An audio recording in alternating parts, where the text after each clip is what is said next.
Assalamu alaikum wa rahmatullahi wa barakatuh. So, mashallah, episode 17 of the Open Forum. And as per usual, Christians are welcome to come and join the stream.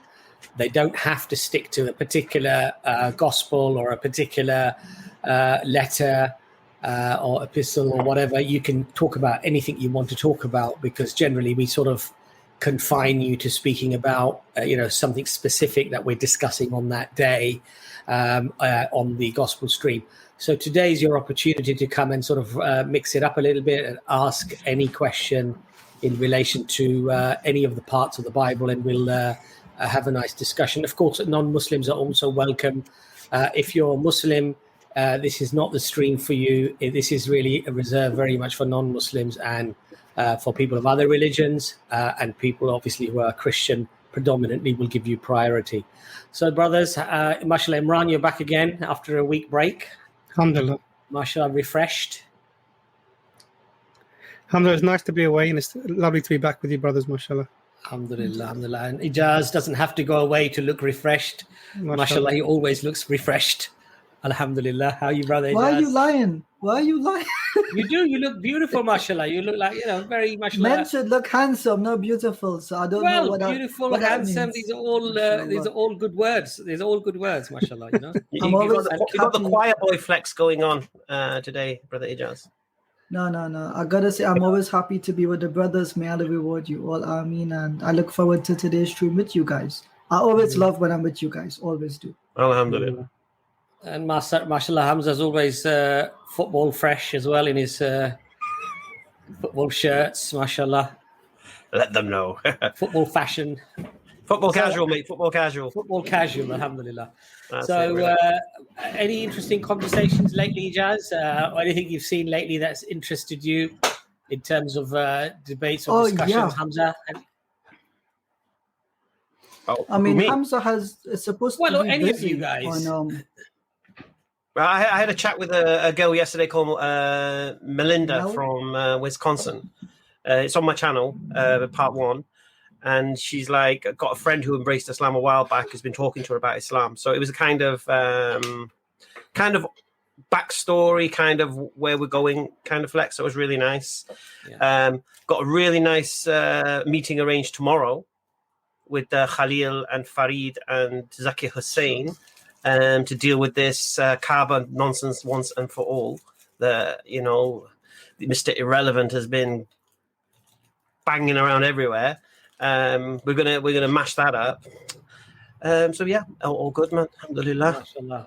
I saw a very nice rebuttal or reaction video by brother Muhammad Hijab about the Indian reporter.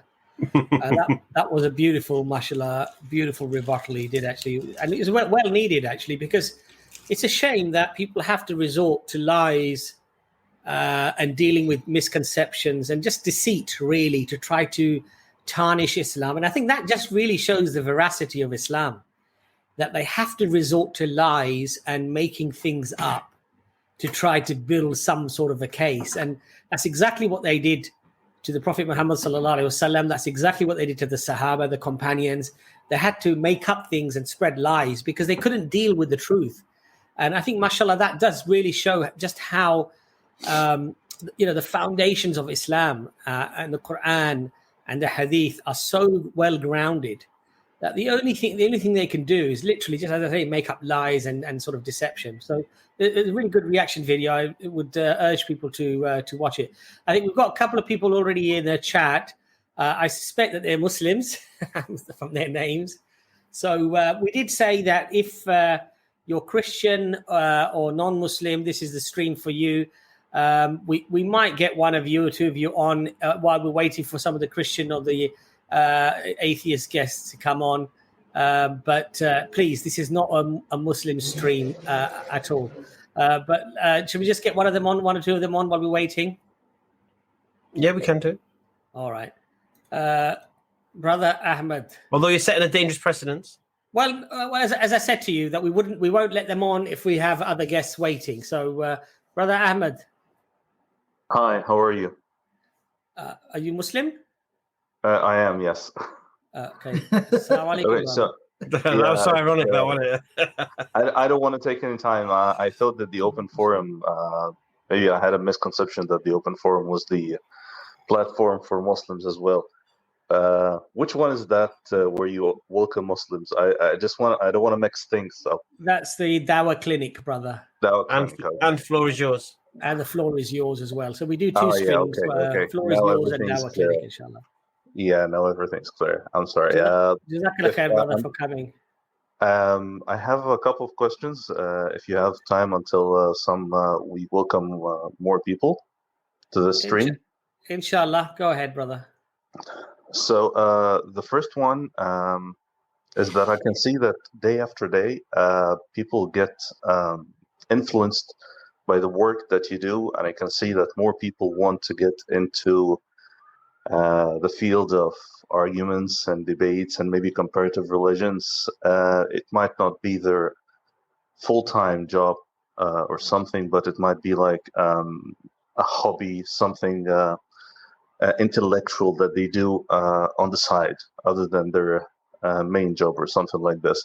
But also at the same time, I can see that some people do it very early, do it before that they acquire the required knowledge for such a position. And what I want to know, I have two questions about this. What are the characteristics that one should have to be in that field? I can see two things from your videos, which is patience, and I can see that against everyone. The second one is temper control. I saw recently your video with Buffalo, and I can see how much patience you had, how much time you spent trying to rephrase everything and with it. So that's one. Video so if you with have who? any, Buffalo. yeah, I think. Yeah, Pavlov. Right? Pavlov. I think okay. he's Ukrainian guy. Yeah, exactly. That was a discussion 2 or 3 years ago. I think. Who was in that discussion, brother? I demolished Pavlov. Yeah, exactly. Hamza and yourself, I guess, and I Okay, think also Dr. Imran. Maybe it was just translated to Arabic just recently, and the video was republished in Arabic translation. That's why maybe I caught it recently. That's the first question, and the second question is, what is your advice for those people who want to get into this field? What should they acquire other than the characteristics? What they should, what's the minimum knowledge they should acquire before getting into this, or should they just get into the field? Trial and error, try to learn by this. Because if they do, I think they might do more harm than good if they don't acquire the knowledge. So I want to hear your opinion about this.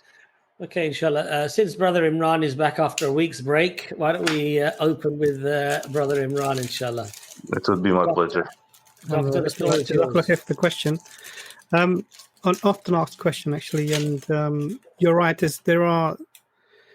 You need to have a certain type of temperament to be doing dawah, but really that you need to have a bigger. So I'll just step back a bit and have a bigger picture view of what we're doing.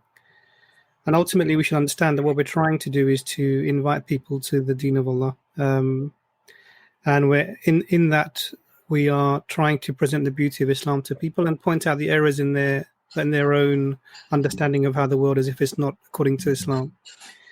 And so, for the requirements for that is, we try and do whatever we can in the sense of having the temperament that you mentioned already, patience, and not allowing people's bad manners maybe to rile you up. This is all very essential. But the Prophet, peace be upon him, said that he's not come expect to perfect character, and really this is really when it shows, when you're under pressure, when you're being maybe even mistreated, or the deen that you care about is being maligned in some way. So it's very important to have that. The other side of it is actually you need to be yourself in a strong position in terms of foundationally know the basics of Islam, so that you yourself, when you're faced with questions, and there's always going to be a question that you may not know the answer to, In fact, you should expect that, and this is an opportunity to learn, so you can go away and find out, admit that, and go and learn. But you really need to have the basics down in case you end up making yourself either say things that are incorrect, mashallah, brother Nazam is here, assalamu alaikum, or you end up saying things to people that will take them away from the deen. Either you're giving them information that's incorrect, or they go and check later and they realize actually this person completely misrepresented this. So there's a lot of things. So you have to have the characteristics, you have to have the right intention, and also you have to be on a journey of learning. It doesn't mean you learn, because whether we like it or not, if you look like a Muslim, particularly in a Western country, you are representing Islam, and therefore you have to sort of realize that actually your actions are in themselves dawah. So that's just an overall view. I'm sure the brothers will be able to add in more for you, inshallah. Sure. Thank you so much, Dr. Imran. Thank you. Barakallah feek. Brother Ijaz, do you want to add anything to that? Is that Nazam's younger brother? Yeah. What's going on there? I'm sorry? Inshallah. Yeah, I've generally there are a couple of things that everyone should fulfill, which is the Fawdal Ain. You need to have a proper foundation in your Islam if you're going to be critiquing or at least breaking down the religions of others to show them why Islam is the truth. If you can't articulate why Islam is the truth, you're going to very quickly find yourself in a bit of a pickle, telling them, yes, polytheism is false, or, worshiping X or Y is bad, but you can't actually tell them why. So in other words, you wouldn't be giving them reasons to help them change their mind. You'll just be telling them that they're wrong, and it will just lead to a quarrel or a disagreement. It's not going to be edifying for either person. And I think, when Brother Ahmed was speaking, he said people start off too early. I think this is partially in reference to that. So I always recommend that people sit down and they study what Tawheed is, if not only for like 2 or 3 weeks, maybe a month, right, properly, with a good course, a good book, and then work your way up from there. If you can't articulate, what a prophet or messenger is, if you can't articulate what the scriptures are and why we believe in them, then, the Christian is going to look at you and they're going to be confused. Why are you telling me these things which you yourself don't understand or know? And that would be a problem. So that's what I would suggest. Knowledge. The other thing I would perhaps suggest is join a group of brothers that do da'wah regularly. Don't just do it by yourself, because then you get to learn from the group, which tends to be a bit more experienced, right? So when I joined the EFDawah, mashallah, I got to see the kind manners of Dr. Imran, the really cohesive nature of Hamza's arguments. I got to saw the pleasant tone, but yet the kindness and, the aspirational ideas of Brother Abbas. And I got to see some of the academic Christian aspects from Brother Nazam. And there were other members of the team that I learned so much from that really benefited me. So something like that is what I would suggest. I totally agree. And the reason I asked this question is because people get very excited when they watch your videos, and sometimes they even form their own arguments in their heads that might be very suitable for as an answer for something that's being discussed in front of them, and they think at this point, me myself included, and at this point they think that they have an argument, and I wish I had the chance to talk to this one and maybe try to interfere and maybe convince him my own way. But at the moment, they are one-to-one, and they don't have the support of a team, as you said right now. Everything falls apart, and they might start stuttering and trying to look for that piece of info. So thank you all for your advice. Whoa. Wait a minute. Can I have my advice before you run away? No, actually. No, sorry. I'll just add some crumbs at the end, just to like. No. Basically, what I was going to say is, first thing, you need to be thick-skinned. You need to be in a position that you may come across somebody who will say horrible things about Islam, horrible things about the Prophet Muhammad sallallahu alaihi wasallam, and you just can't get emotional. Sure. You've just got to start saying to yourself, this person knows no better. Now it's time to correct them. This is the first thing. Second thing, 100% you're going to hear things you may not have an answer to. Don't fudge an answer. Don't try and make an answer up. Don't try and say something that sounds all right. Yes. Don't do that, because it will get found out. What you need to do is be willing to say, you know what? I don't know. haven't heard that before. It's a very good point you're making. Let me take note of that. Let me check it out. Give me a contact number for you if you don't mind, or some kind of way I can get in touch with you. Let me go and find out what the answer is to your pertinent question, and then I'll come back to you. So you've done a couple of things there. First of all, you've shown them that you're being honest. You don't know everything. Yeah? Yes. Second thing, you've got contact details of them so you can come back to them. And then when you come back to them with that response, then they might have another question for you, and then you just keep exhausting their questions. So that's the other thing. My motto, isn't it? When I go to the park, I can never lose. I win or I learn. So I'll either win the conversation, win the debate, whatever's being discussed, or I'll learn something new, or I'll go away and learn something. But you can never lose. When you're learning something new, you can never lose. Exactly. So that would be my advice to somebody doing that. Well, definitely, I think everything applies here. Dr. Abbas? Yeah. Before you go, brother, Nazam, do you want to add anything to that, brother? No, unfortunately, I missed the question. It was just basically how you should do dawah and what you should, in terms of, what sort of things you should learn and how you should behave. It's just basically how best to do the dawah, really. Basically, dawah is like a big subject, but there's lots of subtopics within it. So and dawah isn't also just about rebutting or refuting someone else's beliefs, but it's also presenting Islam in a persuasive way. I would say try to find something that you're interested in, whether it's in comparative religions or whether it's to do with the ijaz or miracles of the Quran, or whether it's to do with defending the history or sources of Islam, and focus on that. And also, one of the best ways to learn dawah is actually to teach it to others, because that motivates you to learn. And keep good company, and everything else that the brother said was very good. One final point, my brother. Yes. One final point is that. Yeah. I can hear me. Yeah, I can hear you, brother Hamza. I feel like I'm echoing though. All right. So I was going to say one final point is that if you're dealing with atheists and Christians, know their presuppositions, know what their foundations of what they believe is supposed to be, and learn how to. I'm going to use the words. Learn how to attack that and collapse that. Because if you collapse that, you collapse everything that it's based upon. And so obviously with the Christian, the Bible is their premise. Deal with that.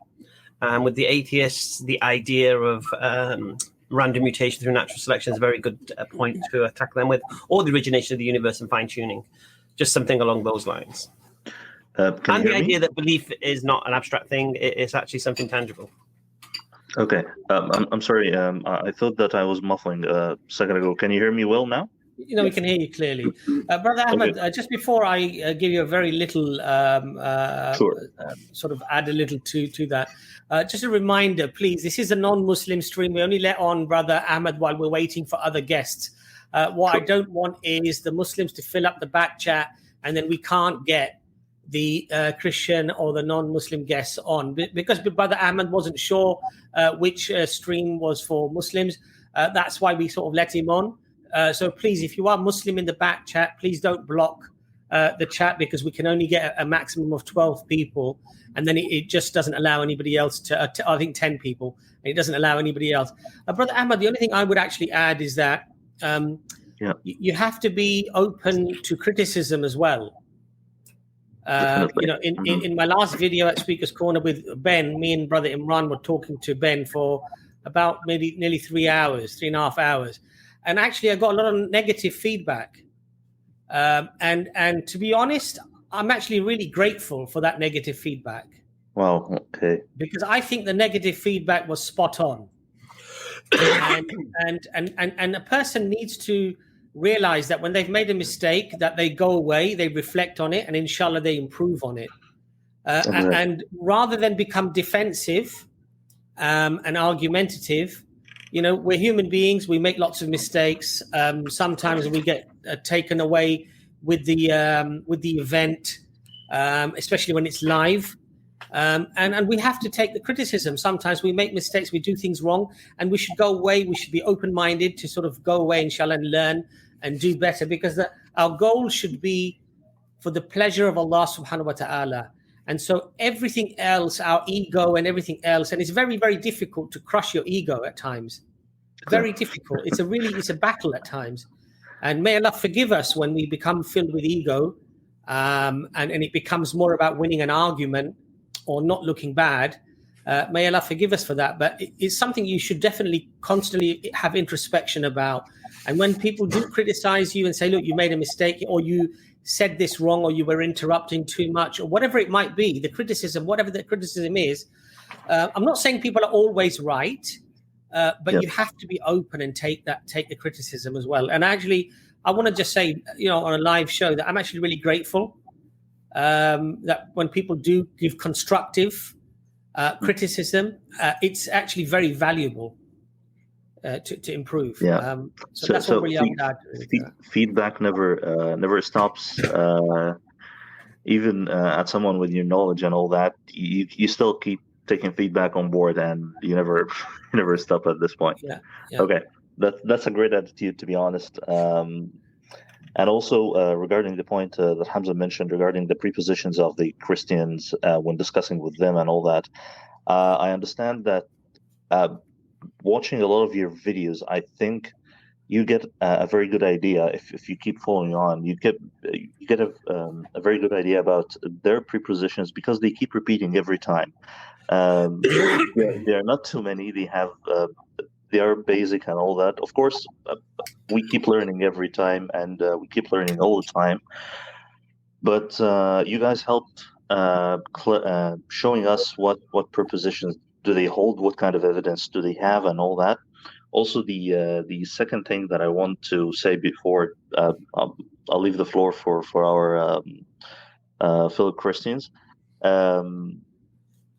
is that regarding people never stop learning. Actually, just give me. I'm sorry, my mic got muted by mistake. So I want to thank you for all the videos that you share, because to be honest, there are a lot of expressions that we learned through your videos. It was the first time I heard about the infinite regression. I knew it as an info, but I didn't know the term to use. It's the first time I knew about red herring, this term and this expression, the straw man and the fallacies.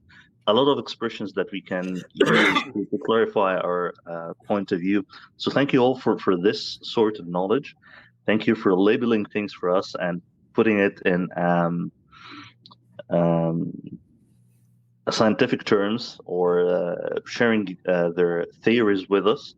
And brother, that's very, very kind of you, inshallah. But do come on to the floor is yours, or the Dawah Clinic, inshallah. We can have a longer discussion. Thank you.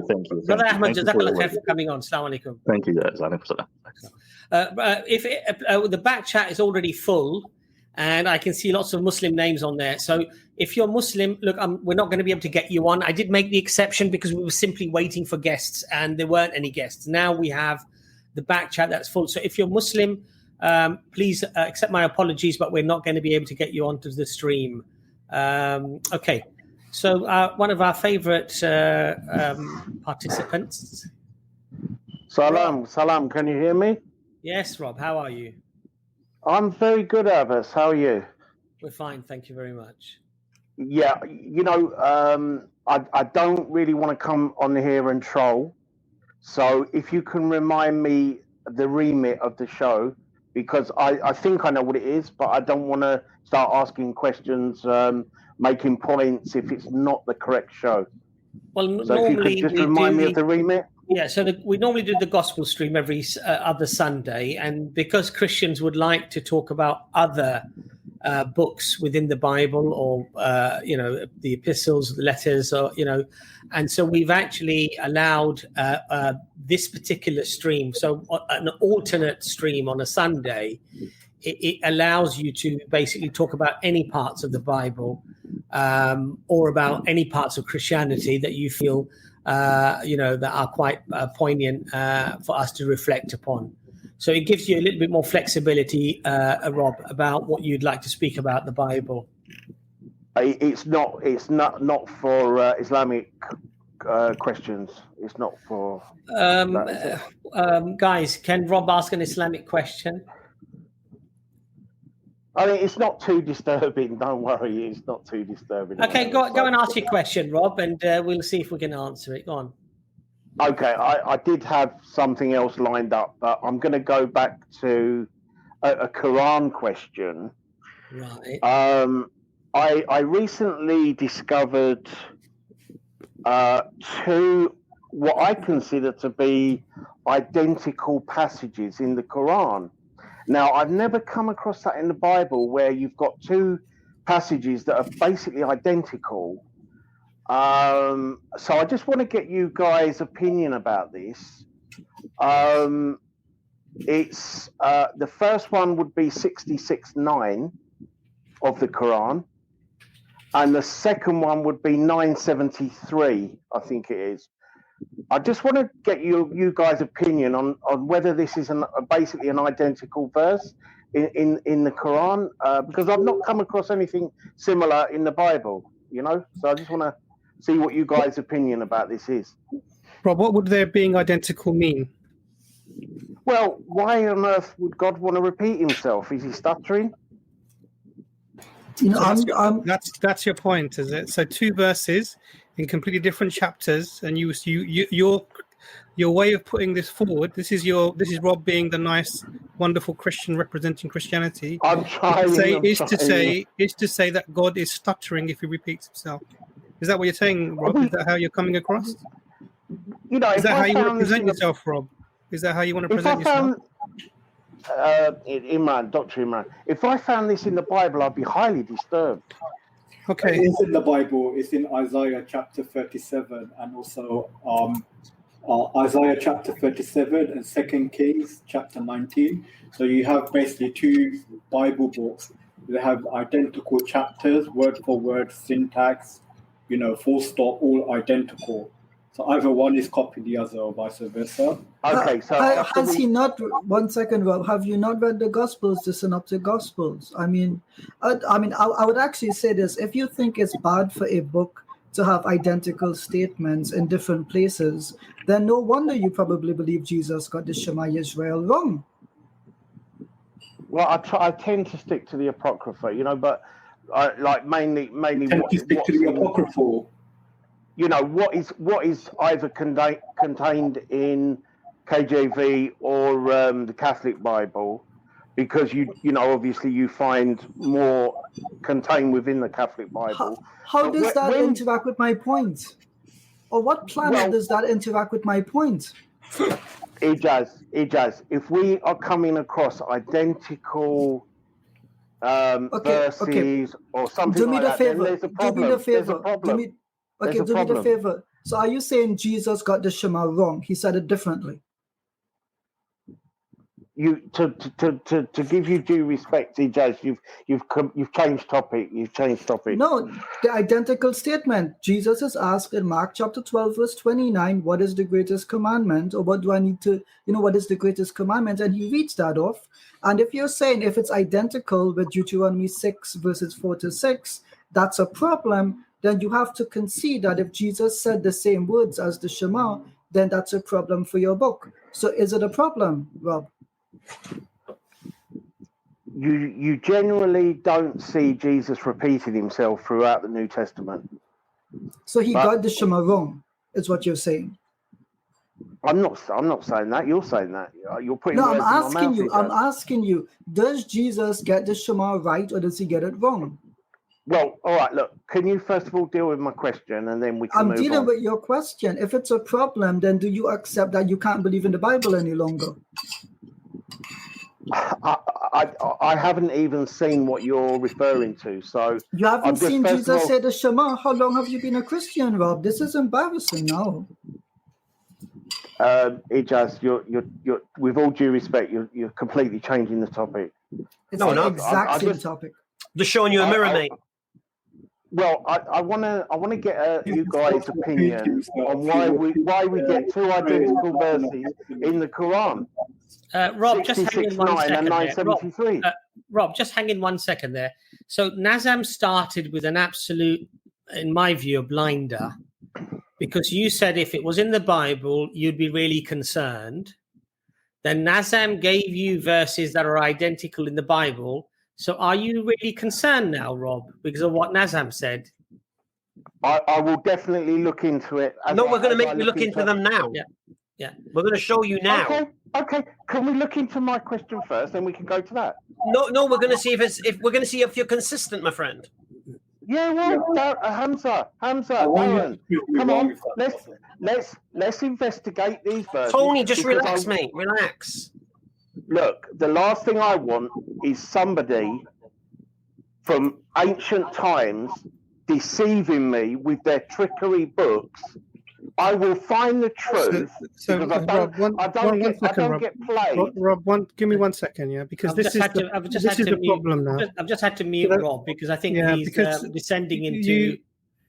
This is the whole thing. The way that you came on, and the accusation of God stuttering, and I mean, really, this is childish. I mean, I'm disappointed that you, as a Christian, would think that if two verses were identical in different parts of a text, that somehow that would mean that God is stuttering. I mean, what kind of rational, decent human being would consider that's a way of even speaking about God? And then I asked, what would the problem be with that? And your problem was it that you would claim that means that God is stuttering. Hold below. And imagine this. I mean, imagine the thought process, the mindset of the individual who would even make this claim. But Nazam has shown you two identical passages within the same book. And you're not you're refusing to look at them, and B, you're not even willing to understand. Because for me, it's no issue. If it's important and God wants to repeat it, alhamdulillah, no problem at all. I have no issues with it. It's a non-point for me. I don't even understand why you would bring this point. If you claim that this is somehow God stuttering, I mean that's your conception of what God may be like. We have no truck with your false conceptions. Now the problem is that now, as our brother Hamza said, you're being shown a mirror. You have now in your own text a similar phenomena of things being repeated. I would say a simple thing would be it must be important. This is why it's being repeated. But you now have to have the same concern and ask yourself the same question: is this what you believe about your own concept of the Creator? Now, the decent thing to do is to say, okay, let me have a look at this. And if it is, say you disagree with both of them and you think in both religions that God is stuttering, you can say that, you can say that. Or say, actually, you know what, I was just making this point because I was being facetious. I'll take it back and I'll be on my way. So I'll let you decide, Rob. Right, can I respond to that? Please try, Rob. I don't know, can you? I don't see how you can respond to that. Let me just help you understand what you're responding to, because I know you're going to waffle. Let me help you, Rob. Rob, you can respond. Just let me just add something. Let me just add something, Rob. So what the doctor said, we don't have an issue with if Allah wants to repeat something because it must be important, right? The problem is you've got a problem with God repeating himself. So we don't have a problem. But what we're saying to you is, well, if you have a problem, then respond to the problem you've got in your own books, because we don't care. We believe it must be an important verse that needed repeating. So what? It's not an issue for us, but it's an issue for you, as you clearly demonstrated with your drama. Oh, it's a problem. God's stuttering. Okay, so we don't care. So you shouldn't care what the Quran says either, because you're not a Muslim. We're Muslims, alhamdulillah. We don't mind if Allah repeats himself to emphasize a point. We got no issue with that. So it's not an issue for us. What we want to understand now is, do you take your concern now with your belief because you are a Christian? And as Nazam pointed out, God repeats himself in your Bible, verbatim, word for word. Now what? So that's what you're responding to. Forget the Quran now. Forget us Muslims now. It's on you, and then you respond to this concern you have with regards to God repeating himself in your scriptures. The thing that concerns me, Baron, Hamza, is Tony, the pure vitriol towards non-believers. That's got nothing to do, Rob, nothing to do with what we're talking about, mate. Two different verses. Yeah. So what? The Quran says you're going to burn in hell, Rob. The Quran says you're going to burn in hell. I'm absolutely prepared for self-criticism. So what? You don't believe the Quran, I'm mate. not trying to sugarcoat Christianity. Rob, you don't believe the Quran, mate. You don't believe the Quran. The Quran says you're going to burn in hell. So what? You don't believe the Quran anyway. So what's it matter to you? Now let's address your concerns that you come on with. Let's address. Look, Rob, we care about you, mate. We love you. We care about you. So we want to address your concerns. So we want to hear how we help you reconcile your concern when it comes to your scripture? Hamza, look how laid back I am. I'm not even trying to attack you. What are you talking about? Just respond to what's being said to you. All right. I think we've Rob. I think you've pull your pants up and leave the room, please. Yeah, I think you've provided enough information there for us to say bye. It's a shame, really, isn't it? It really is a shame when when we have to sort of deal with silly questions like that, especially when Nazam's basically showed the mirror. Said, "Look, you've got verses that are repeated in the Bible as well." Suddenly the concern is gone for the Bible and it still has a concern for the Quran, which is weird. We're just doing the book of Jude last week. We were talking about the book of Jude, and what was we finishing off? What was the second book we were doing last week? Second Peter. Second Peter. And we were saying how Jude and Peter, they use the same words. One copied from the other. So it's amazing that the last stream we did spoke about this issue within the scripture, and we're questioning, well, which came first, Jude or Second Peter, because it looks like Second Peter has been copied from Jude. Yeah, SubhanAllah. Anyway, I've discovered this as if Surah Rahman. I mean, every third, fourth verse is repeats. Which is the favorite Lord eating out? And why? Because it's phenomenally important for you to understand that we have to be grateful to the Creator. And so it's really important that this is given, and it's given with emphasis and even more emphasis and with more beauty and more eloquence, and it just goes right into the heart. So it's not even an issue. I don't even understand why he would consider this to be an issue. May Allah guide him, subhanAllah. Could I just emphasize, right? An intelligent person, before they make an argument, they ask the question, can this argument refute what I also believe? So let me make sure I lay it out and understand the criticism I am going to make. If you stop at the first point, right, like the first thought that you have, then it sounds reasonable. Okay, this contradicts what I also believe, therefore I don't make this argument, right? Rob does not even take that first step, which I find incredible. And if you're a Christian and you look at that, you have to really consider, can such a person truly be reasonable? The answer is no. You want to take the question in the comments? Before we take the question, I'd just like to say that the back chat constantly fills up and it doesn't allow new members to join. If you are Muslim, please leave the back chat. If I get you on and you're Muslim, then you're not going to be able to make a point, because we need to get, as I said, Christians and non-Muslims on there. So please, if you're Muslim on the back chat, please leave and leave the door open for others to join. Thank you. Yes, sorry, Jaz, you want to answer the question there that was raised? Only if Nazambo wants me to, or Dr. Imran, unless they want to take it. I think you're probably most suited since it's related to the history of the Quran. Okay, I'll do it quickly, inshallah. Assalamu alaikum. EFDawah. Christian sentiments are that equal scales aren't applied on the Quran when it comes to historical studies. Therefore, they felt that it hasn't been fair. What are your thoughts about them? This would be an equivocation, because the Quran is not of the literary genre of a historical work like a Greco-Roman bios. I mean, to be fair, we don't even use modern biographical standards when we examine the Gospels. We actually look at them within a very specific, limited scope of criticism because of the genre it belongs to, a Greco-Roman bios or an Avatology. So we don't even apply equal scales to the Gospels. When it comes to the historical method, we actually lower the scales to allow for that movement so we can contextualize it historically. They don't have to get everything right, but they should get some things right. So it's not the same, and we have to look at the genre of literature that we're comparing. We have to look at the time period that they come from. And I think it would be absurd to even raise this question before we've come to the historicity of the Quran streams. Wait, chill. When we come to those streams, then I can understand criticism of the method. But we haven't taken that first step. So what are you doing? And I know it's your friend Andrew Christ which asked that question.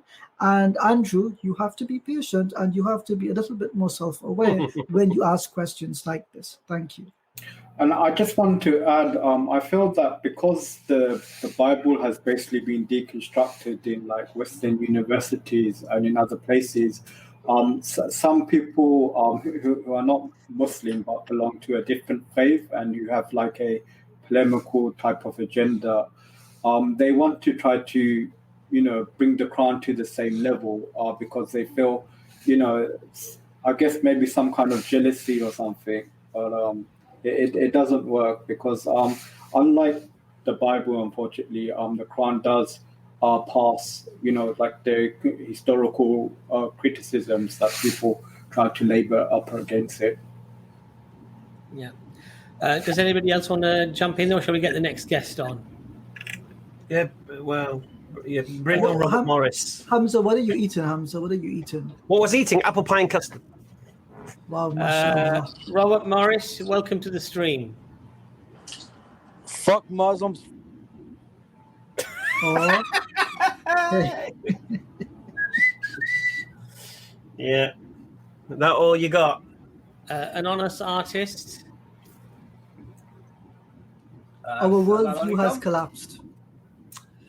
Honestly, Brilliant argumentation. The level of argumentation there was next level. Anonymous artist, are you Muslim?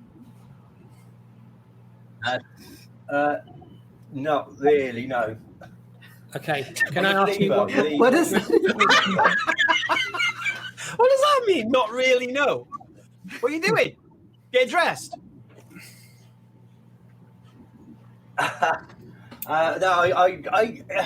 What my belief is. Do you remember the conversation we had before?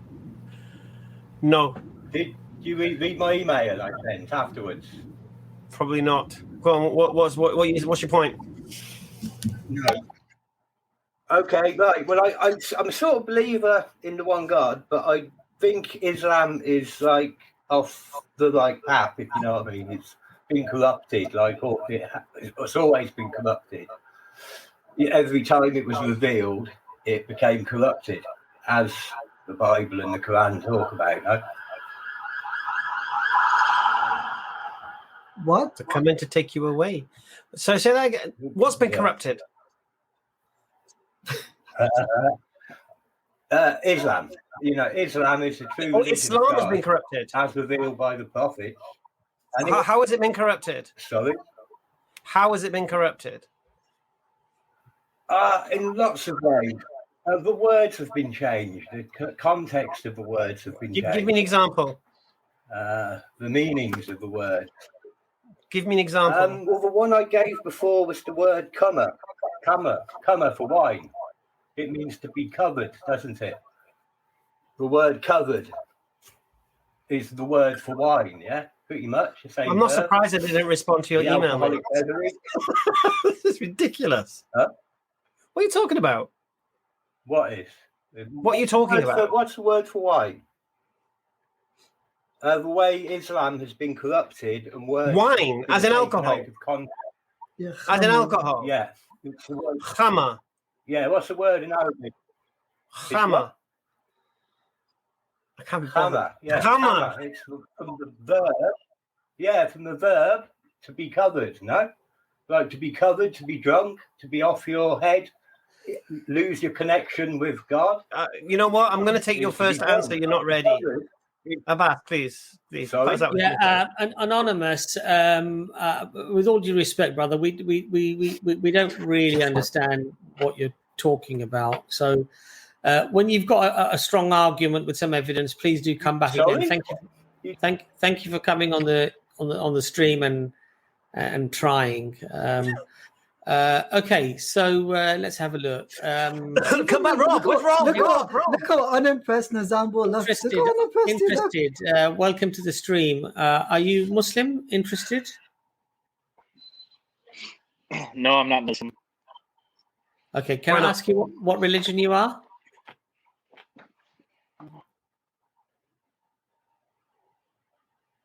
Are you there? Can you hear us? Carlos. How you doing, Carlos? Oh, this is Carlos from the... the arena. Is it the arena? No, it's just... Can you hear us, Carlos? Sorry. Everything's not the arena. One on the arena, was it? It was Perfect Storm. Where's he gone? Yeah. Oh, this Rastaman's going to be fun.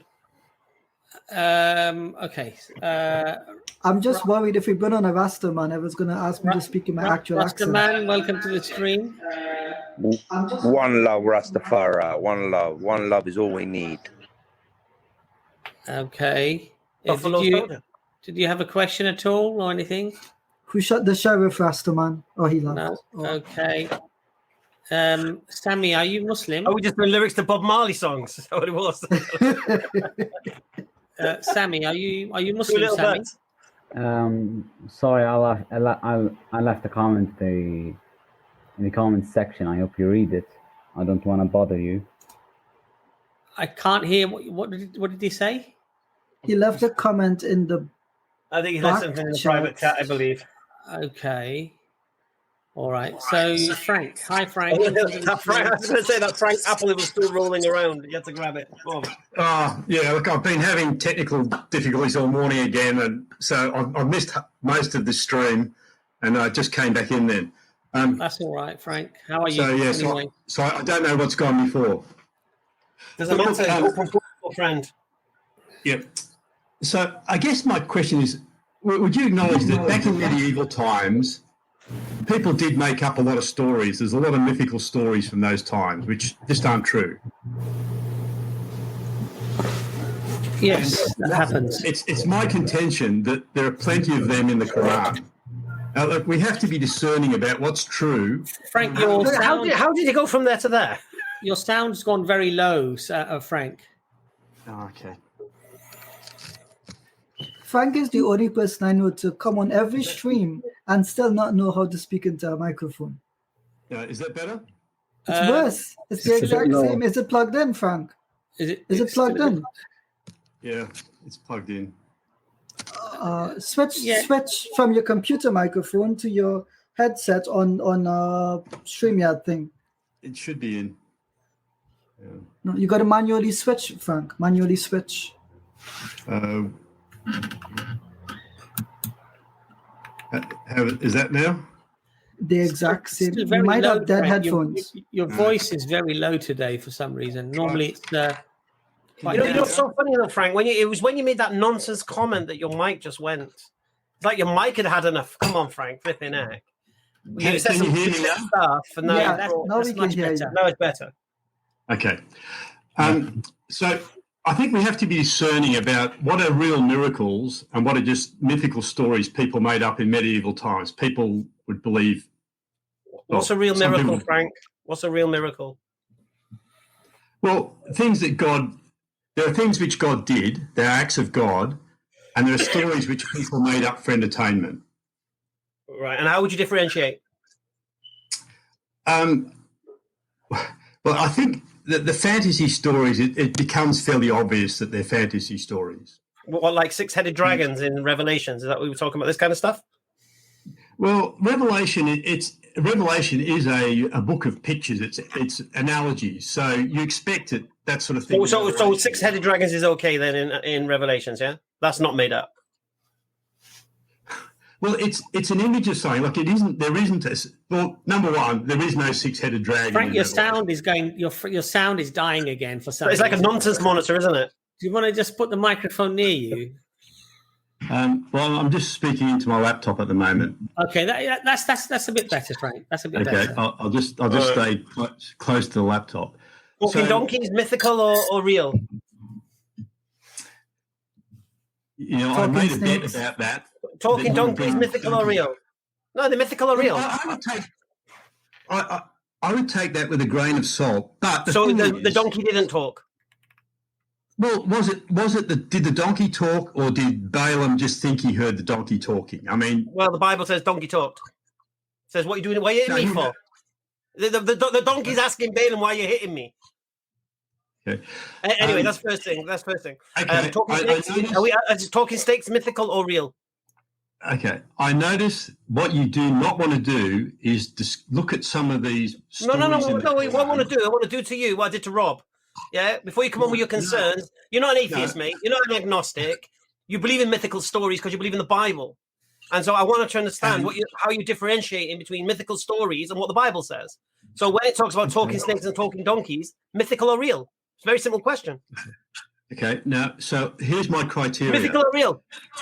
Here's my criteria. When God is Frank, just say mythical or real. So what? When No, God it's is not so saving what? his people, It's either mythical or real. Which is it? which? Talking snake. Well, that is an analogy. Like it wasn't a snake. So it's not real. It was Satan talking to Eve. Was it a snake talking or not? Pardon?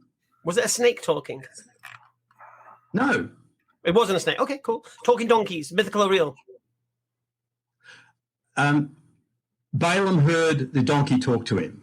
So the donkey spoke. The thing was, who was standing in front of them? What was the donkey talking about? It's talking about the angel of God. Okay. We don't. We're not asking about what was the concern of the donkey there. what was his mode of did it speak or not? Who was standing in front of the donkey? It doesn't matter why the donkey spoke. Did it speak? Did it speak? A donkey can't speak, but did the donkey spoke in the Bible? So is that a mythical story that's been put in the Bible, or is it real? When God spoke as burning bush, was it the bush that was speaking?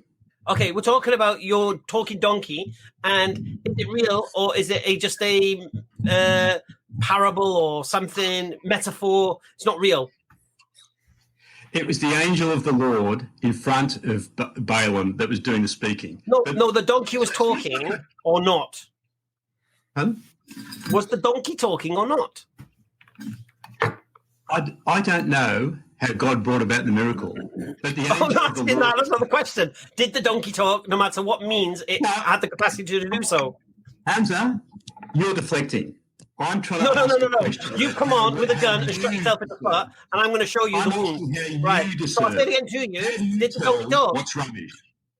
Did the donkey talk? I don't know. Does the Bible say the donkey spoke or not?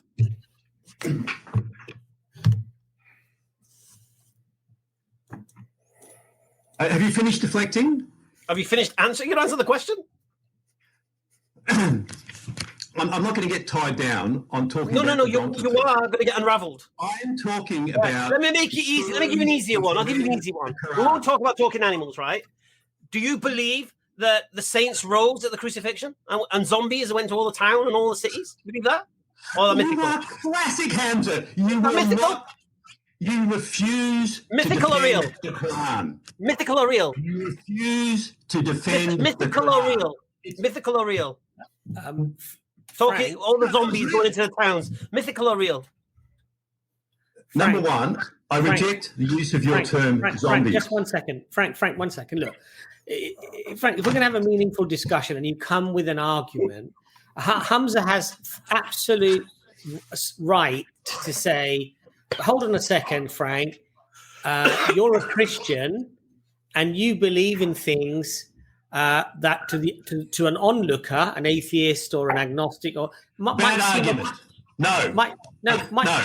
Frank might seem absurd. No, that's wrong. Okay, Frank. Why don't? Okay, I tell you what, Frank. Let's humour you. Make your point, and let's deal with it. Then go on, Frank. What's your point? Okay. But just before you do, Frank. Sorry, Frank, to interrupt you. I know that you're trying to talk. I just want to what I would suggest you do to make it a useful discussion. Just define for us what you think a miracle is, and then give us the criteria that you were going to give us for differentiating between a made-up miracle and a miracle that actually is in the past. Thanks. That's really good. A miracle is when God acts, and it's with a purpose. It's to save his people. It's to demonstrate his power in a certain situation. It's nearly always to save people. Whereas mythical stories, they're just there for entertainment. They don't necessarily involve God. They're just magic things that happen. And it's just entertaining.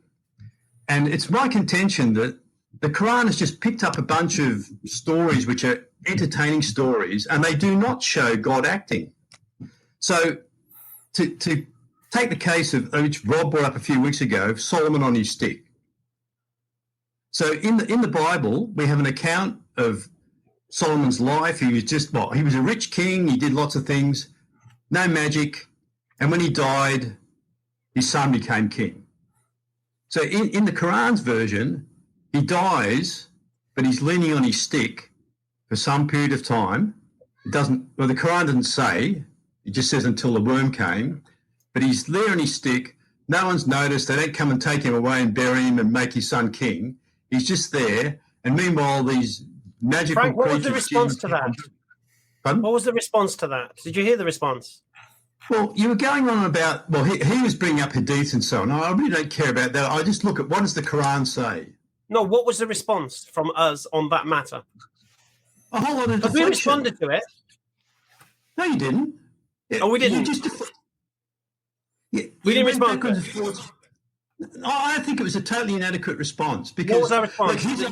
What was our response that you thought was inadequate? Well, he was asking, would nobody notice for a year? Now, the Quran doesn't specify a year. What was our response that you thought was inadequate? That if he died, his servants would have noticed, they would have taken him away. No, what was our response? Not what was Rob's claim. What was our response that you believe was inadequate? Your response was that the jinns are so dumb, they wouldn't notice, and so it could go on for a long time. And right. I think... Why is that inadequate? Well, I don't remember that as the response. The response I remember is that the Tafsir Jalain, Rob needs to look at other tafsirs besides Tafsir Jalain. He needs to read Ibn Kathir, for example, because the report that Rob was referring to, Ibn Kathir has it different. And Tafsir Jalain is known to also contain a lot of Israeliyat type narrations, which are not necessarily authentic. But in a sense, it doesn't really matter what the Hadith say. What does the Quran say? Well, can I just take you back to your definitions and your criteria, because I think they're inadequate. So, when you're giving your definition of a miracle, you said something that didn't make any sense to me. Could you repeat that for me? It's God acting to save His people. They're nearly always about.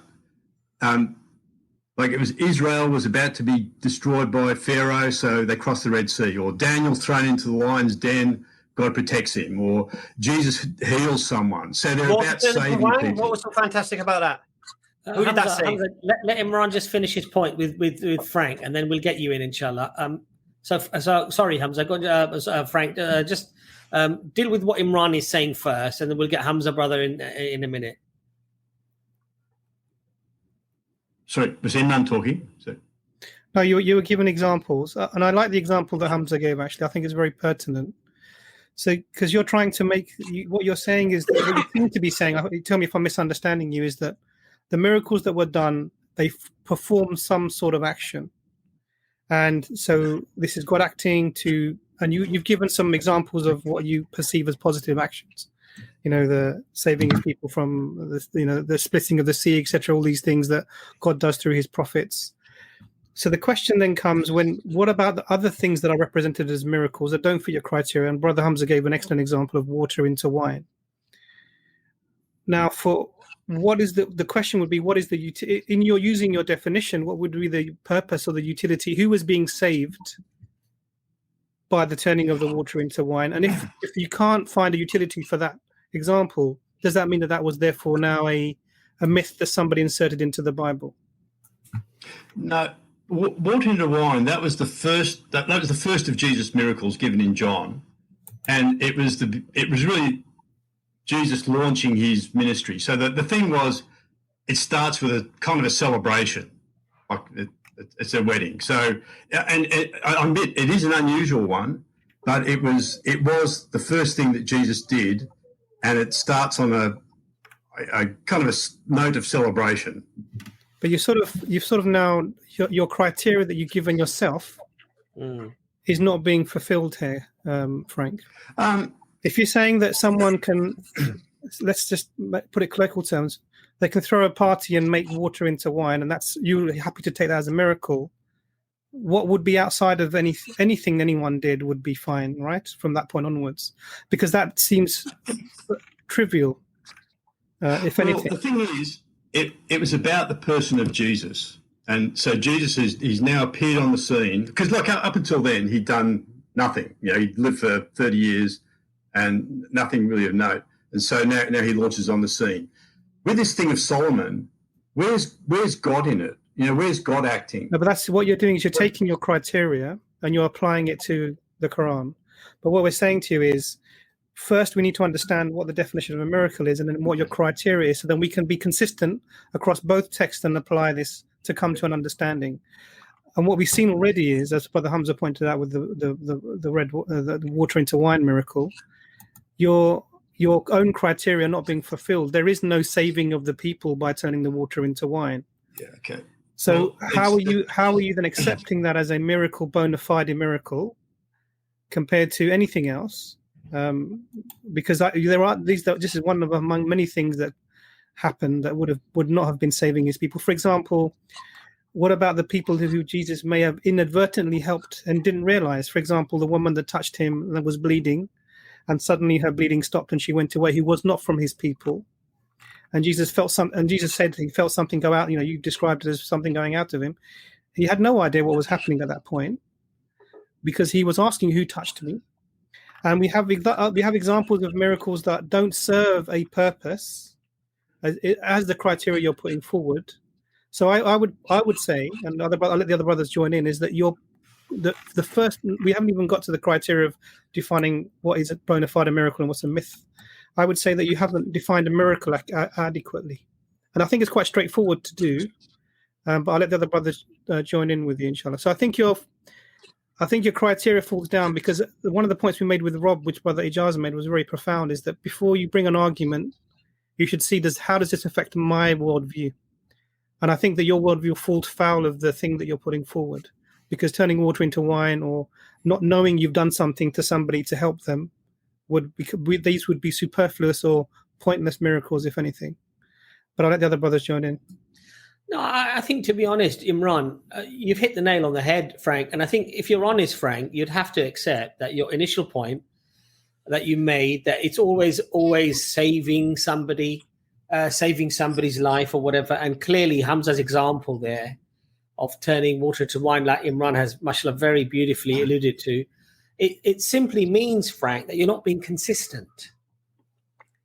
You're applying one rule to the Quran and you're applying a completely different rule to the Bible, Frank. And to be honest, Frank, it's about being honest and being honest with yourself as well, because I just don't think it's a very fair and wholesome way of analyzing these things by constantly moving the goalposts when it's Christianity and having a very sort of fixed definition when it comes to anything else. I mean, that's just not being honest, Frank.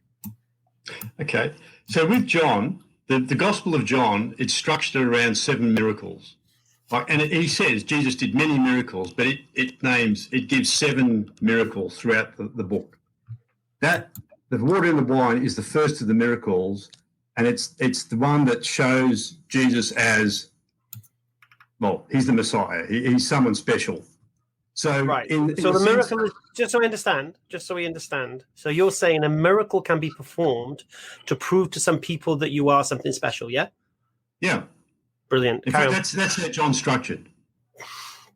Yeah, go on. So this is the first one, and yeah, it wasn't saving anyone. But what happened to your saving the people business? Sorry? What happened to your saving the people business? Well, because Jesus' whole ministry is about saving. No. That miracle is supposed to be saving people, according to your criterion. I did say at the beginning, it can be God announcing his power, but it's usually about saving people. God announcing his power. So a miracle is God announcing his power. Yeah? It can be that, yeah. Right. So a miracle doesn't need to be about saving anybody then, yeah? It doesn't need to be. It usually is. Well, no, it either is or it isn't. It doesn't need to be. It doesn't need to be. Okay. So just so we understand now. So, because here's how I understand miracles. Miracles are to demonstrate to the people that the person you're speaking to has been sent by God. That's what I would define as a miracle. Can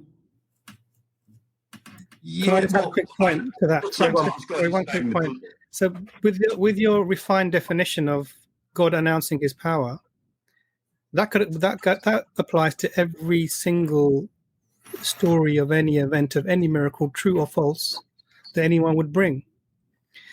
If Solomon spent 1 billion years on his stick as a dead person before he fell over, God announcing his power. Well, but There wouldn't be a way for you with this criteria that you've given. So this is where the criteria falls down, Frank, because you've either the criteria is God acting and he's doing this to save his people, or it's just announcing his power. Now the first one is too specific, and even the Bible falls foul of that. The second one is too general, and everything that anyone ever does could fall into that. There wouldn't be no way to differentiate between what is a false God announcing his power miracle and what is a true God announcing his power miracle. You wouldn't be able to work that out. David Copperfield could make the Eiffel Tower disappear and say that was God announcing his power. How would you be able to differentiate between that and a miracle? Because that would be his on camera, historically recorded. He'd walk around it. He'd show you it disappeared. The question really is that your criteria they're not working, Frank. And I know there is a really, in a way, it's a sort of a shame to see you struggle with this, because you're better than this, Frank. How is God announcing his power? I don't know how Frank has turned into Rob. by having Solomon resting on the stick. I can tell you very straightforwardly. So one of the claims that the people used to make about the jinn is that they had knowledge of the unseen. They could tell things that we couldn't work out. So they have access to knowledge of the we call it the unseen, which only God really is. That he's the one who knows the unseen. So this is a claim of a divine aspect to them. Is this in the Quran? This teaching? Sorry, yeah, this is very straightforward. I'm not telling you anything that is controversial. This is very straightforward. One reason for allowing Solomon to be on his stick, even if it's for a minute or two, or however long you want to say, that the time factor is really irrelevant. And the jinn were to carry on working because they were afraid of Solomon and his stick, as Brother Ijaz mentioned before. The staff itself held for them a fear factor. They wouldn't come near it. And the fact that they didn't know he died was a demonstration of the fact that they did not know the unseen. So this was literally demonstrating God's power, that I am the one who is, would be God. I am the one who is the knower of the unseen, and you don't know anything. And this is so on a fundamental, basic level, is showing you one of the attributes of the Creator. And so that's a very profound demonstration of that you, who people turn to when they worship and devil worship, etc.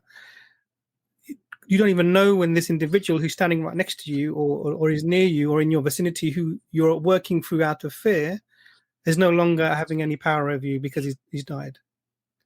And that's a powerful demonstration. This is like, if someone were to, getting like Brother Abbas's example he gives, this is like someone getting into a ring with Mike Tyson, 3-year-old, having delusions that they could beat them up, and Mike Tyson actually said, you know what?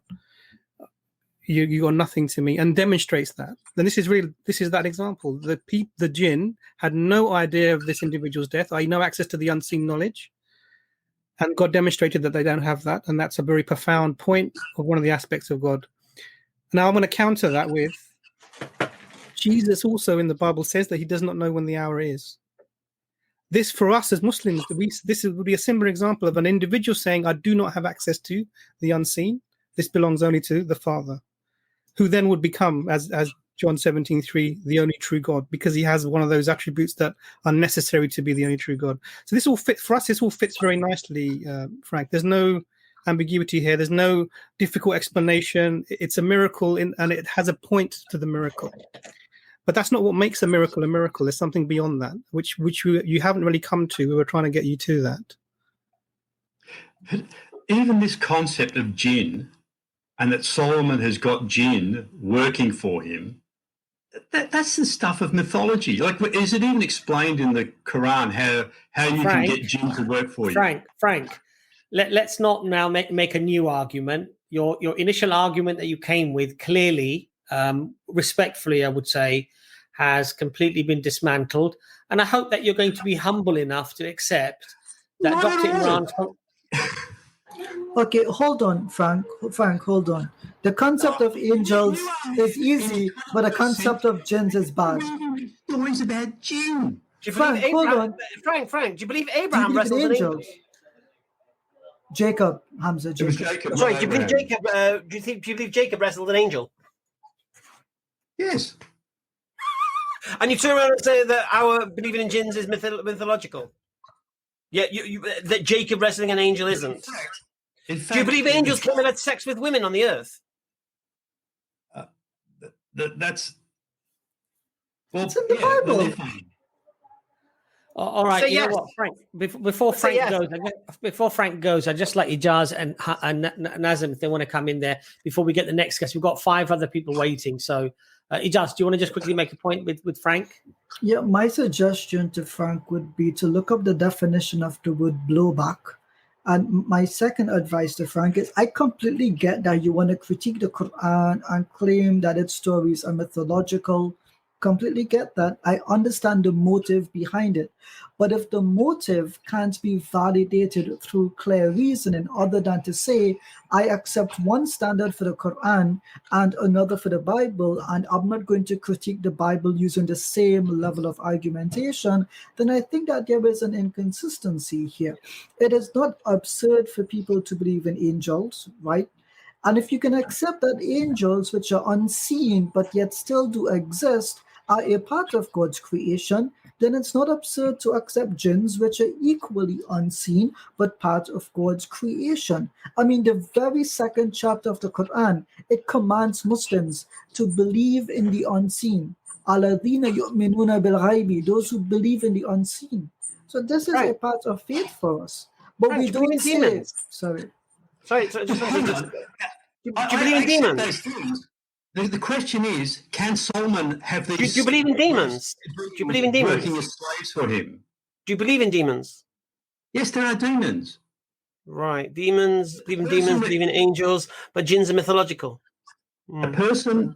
Well, no, but it's the person who has demons working for him. No, no. Who got the demons working for him? What does the Quran say? Who gave the power to Solomon to control the demons? Nobody. Or the jinns? He didn't have that power. Who gave him the power? He didn't have that power. It's rubbish. Who gave him the... No. What do you mean? Hamza, we need to get the other guests on. Nazam, do you want to add anything? Hold on. Jesus driving out demons from pigs, rubbish. But God giving that same power to Solomon, how does that work, Frank? Does the Quran say he gave the power to Solomon?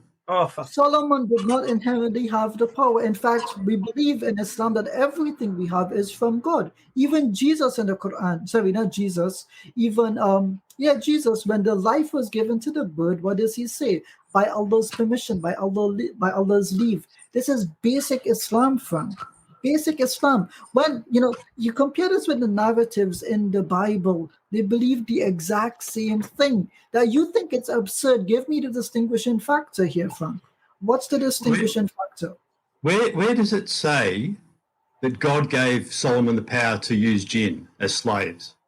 Is that if it says that, Frank, if it says that, you accept the story is true? I wouldn't, but it doesn't even say that. No, but if it said you that, wouldn't accept it, even if we should. No, because the Bible tells us about Solomon, and it tells us a lot of he did great things, but not. What great things did he do? What great things did he do? Well, he was the greatest king of Israel. So Israel was at its maximum extent. It was the richest then. He built the temple. Who gave him the power to be that way? And what gave him the ability? Oh, at the beginning of his when he became king, he who gave him the power? God did. All right, and how did he do that? How did he do that? What power did he give him? He gave him wisdom. Okay, I have a question, Hamza. I have a question. Guys, it does just 1 second. That's fine. You can it does. You can make the point, but let me just try to moderate, because obviously we've got 4 or 5 other guests. So let's get rid of Frank. If I could kindly ask Ijaz, make your point, inshallah. We will then say, Frank, thank you for coming on, and we wish you well. So Ijaz, please make your point, and then we'll get Frank. Okay, so Frank believes that God only gave Solomon alayhi salam wisdom. I have a question then. How was he able to? Riches, mashallah, beautiful. Then how was he able to service 300 wives and 700 concubines as a normal man? One at a time. Okay, but then he would be caught in that doing that all day long, then, wouldn't he? The statistics seem a bit over the top, but it's he didn't do it by magic powers. So God didn't give him stamina as a blessing. He just, a normal human person would not be able, I think 700 women in a year plus 300 is 1,000, Frank. That would mean you would have to service one of your people at least 3 times a day minimum. So I would like to think most men in their age today can't do it more than once in a day, Frank. So where did he get the strength? Where did he get the strength 3 times a day, Frank, to do it every single day of the year? No, the Bible doesn't say he serviced them every day or every year, but the Quran does. Or is it the Quran or something Hadiths do? No, but Frank, now I'm confused. So you're saying that Solomon had 300 wives and wasn't able to satisfy them? Of course. Then how was he able to do so? No, he couldn't. You can't. It's physically impossible. SubhanAllah. So he was abusive towards his wives then? It's questionable whether he had so many wives, but the thing is... The Bible says it. You can't question the Bible. It's scripture, Frank. What's going on here? It doesn't say anything about him having sex with them every day. Certainly not. All right, guys. I think it does. I think you've made your point, and I think we've suddenly ended up in rather sort of murky waters here. Frank, thank you very much. Before you go, Frank, Frank, come on, man! For God's sake! I mean, these sort of arguments are really... I think it's very important. Yeah, I think you. Can I just read something very quickly? Let me just read something before you give him the medicine. Very quickly, go on. Okay. Hamza. According to the rabbinical literature, on account of his modest request for wisdom only, Solomon was rewarded with riches and an unprecedented glorious realm, which extended over the upper world inhabited by the angels and over the whole of the terrestrial globe, with all its inhabitants, including all the beasts, fowl, and reptile, as well as the demons and spirits. That's rabbinical literature. So you go deal with the Jews, mate. All right, I'm going to drop my mic now. I'm not going to let it touch the floor, though. But that's it. You're done, mate. You're served. Go find some other stupid argument from Rob and come back. Goodbye. Frank, you have a nice evening. Bye-bye. Yeah, see ya. Okay, so the rabbi's just... And let's just give Frank the verse in the Quran, chapter 38, verse 35, I think it is. No, 36. So we subjected to him. This is after Sulaiman al-Islam. He asked Allah to bestow him with bounties, and we subjected to him every builder and diver of the jinn and others bound in chains. So it specifically mentions that the jinn were under the control of Sulaiman al-Islam. So, I mean, even it's sad. I'm quite, because Frank's a nice guy. I just hope that he realizes that he's bashing his head against a hard place. The Seal of Solomon. A magic ring called the Seal of Solomon was supposedly given to Solomon, gave him power over demons or jinn. The magical symbol said to have been the Seal of Solomon, which made it efficacious, is often considered to be the Star of David. Come on, man. You're coming to the wrong place, Frank, with your Rob arguments. Wrong place. All right. Okay, so we've got... I'm sorry. I just thought that was a funny argument to use on Franco when I asked him. Popped. I was trying so hard to not laugh. The comments were cracking me up, man. You guys... Honestly. Okay. So Dr. Imran is probably thinking, how do we cancel Ijaz? Like, how do we get him off the street? William Crusader looks like a serious profile name. Okay, let's get William Crusader on. William Crusader, welcome to the stream.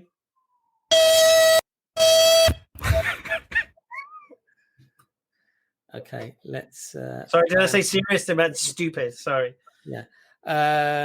What is it? Oh, there we go. Thank you, bro. Thank you. So you've been on... Hey, can you guys hear me? Yes, we can. Yeah. So you've been on lots of comments saying that you were going to come on the stream. Thank you for having me on. My name is Supreet Singh Virk. Yeah, you're on. If you close your YouTube window and just have your StreamYard on, then you won't get the feedback, the echo.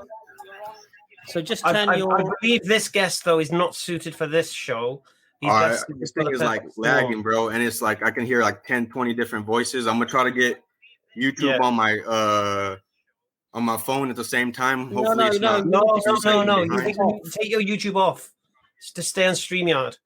Yeah, but you're a perfect guest for the perfect storm, not this show. All right, there we go. You basically want to defend. Feedback? Do we got feedback anymore? No. All right. I'm going to just mute you a second. Flipping act. All right. This guest is suitable for the perfect storm rather than this stream because basically he's come on to demonstrate what he believes is true. And I think he's a Sikh, if I'm not wrong. So he's a perfect guest for the perfect storm. For this one, I'm not quite sure, but we'll see. Let's see. Okay. And the Christianity that you guys are used to arguing with, I'm purely going to be talking about Sikhism, and I'm going to try to prove why Sikhism is the truth. And I want to thank God for allowing me to speak. I want to thank you guys for giving me the opportunity to speak, and I really do appreciate it. Well, basically, we'll start off like this. I'll say why I believe Sikhism is the complete truth. And I want to say I do respect Islam. I respect you guys for what you're doing. You guys are spreading the message of one God, and that is the most important thing out here. But there's some problems within your guys' religion that does not exist in Sikhism, and I'm going to start listing them off, and I want to see what your responses is and why do you guys believe that maybe I think it's a problem, but it's not a problem.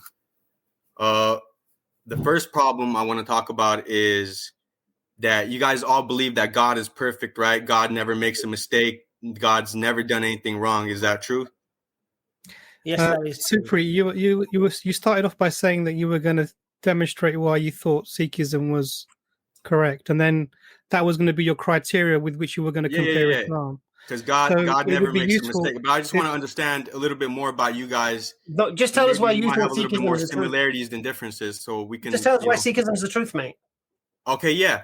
The first thing is that number one, we believe that God made everything perfect, everyone perfect, that we're all here to spread the word of God, that we're all here to connect with God, and that God is one.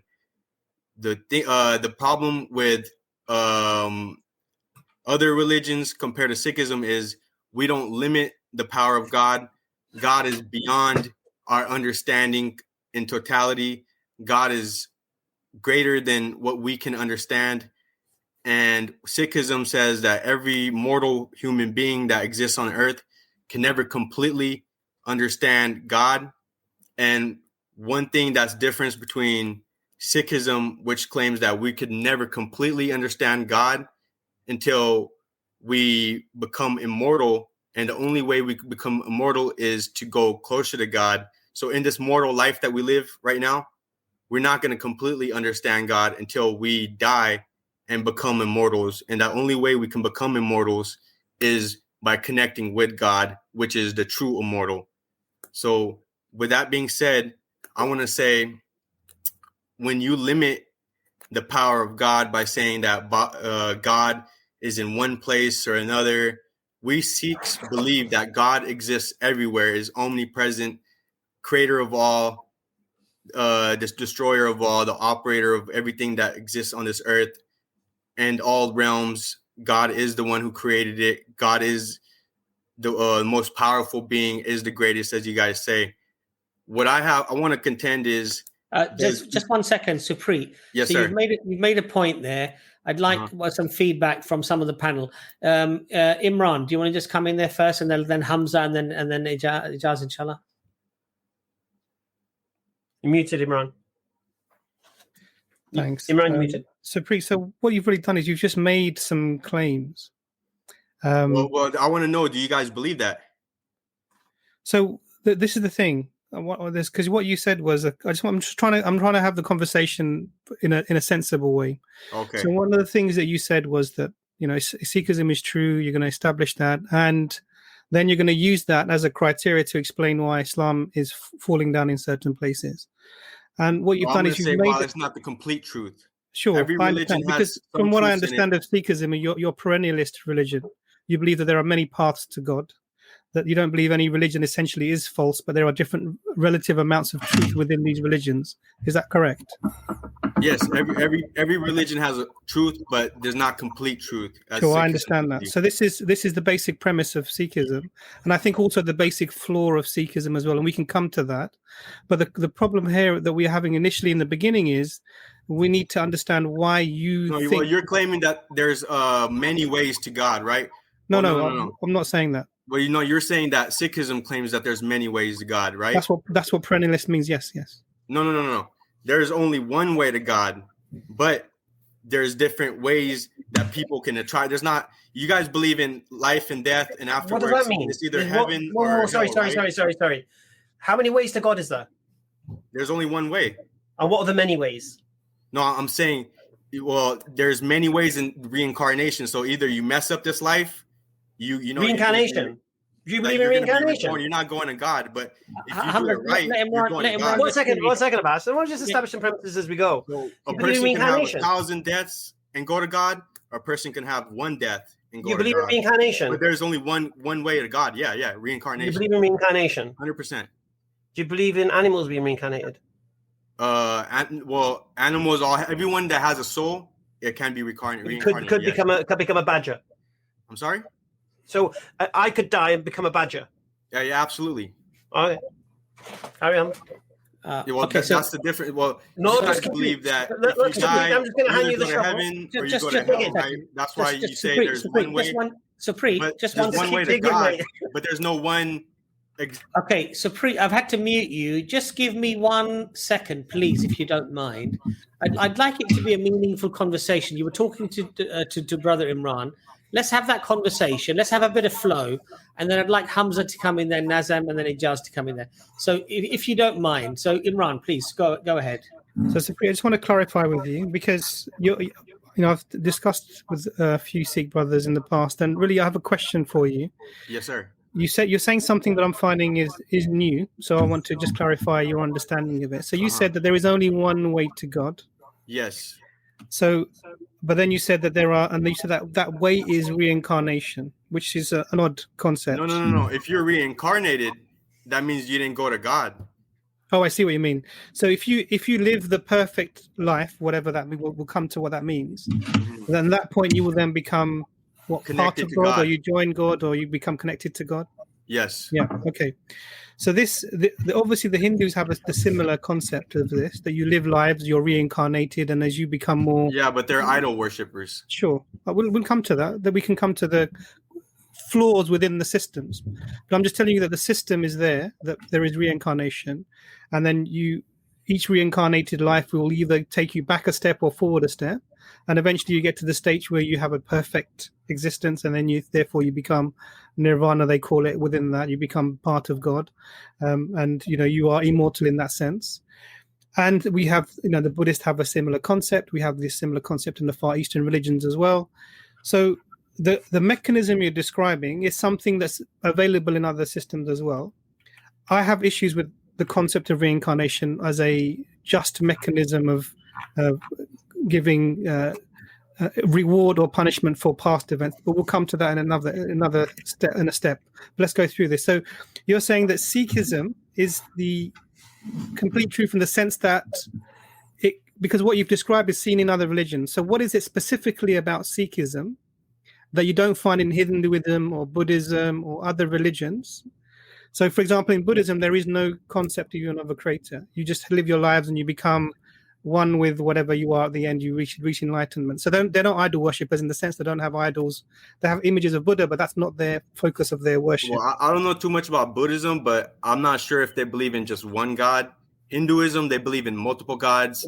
They even attribute God to a certain object, and that's a sin in Sikhism. We don't believe in that. We don't believe that there's more than one God. We don't believe that God can be part of an object or something like that. So this complete truth that you're saying that Sikhism has, which is based upon, and what does it tell you that other religions don't tell you, for example? So what does Buddhism, so for example, in Buddhism, there is no God.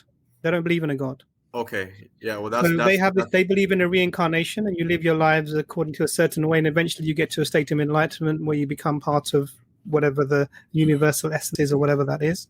And they believe that, this is life is essentially a test in that scenario. So what does Sikhism give that, say, Buddhism doesn't give, or that Hinduism doesn't give? Though even Hindus, for example, they have many gods, I agree with you, but they have an ultimate being called Brahma, and everyone else is an avatar, a manifestation of that God on earth to help mankind, pretty much like the Christian Jesus manifestation on earth concept, that whenever mankind was in need, God manifested on earth to help the people to solve their particular problem.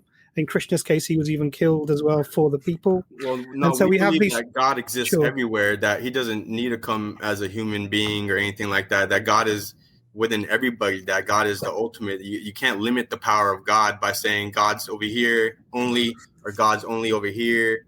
But we don't believe that. What Hindus do is they put an object and they say, this is the God. When we don't believe that, we believe that God is one.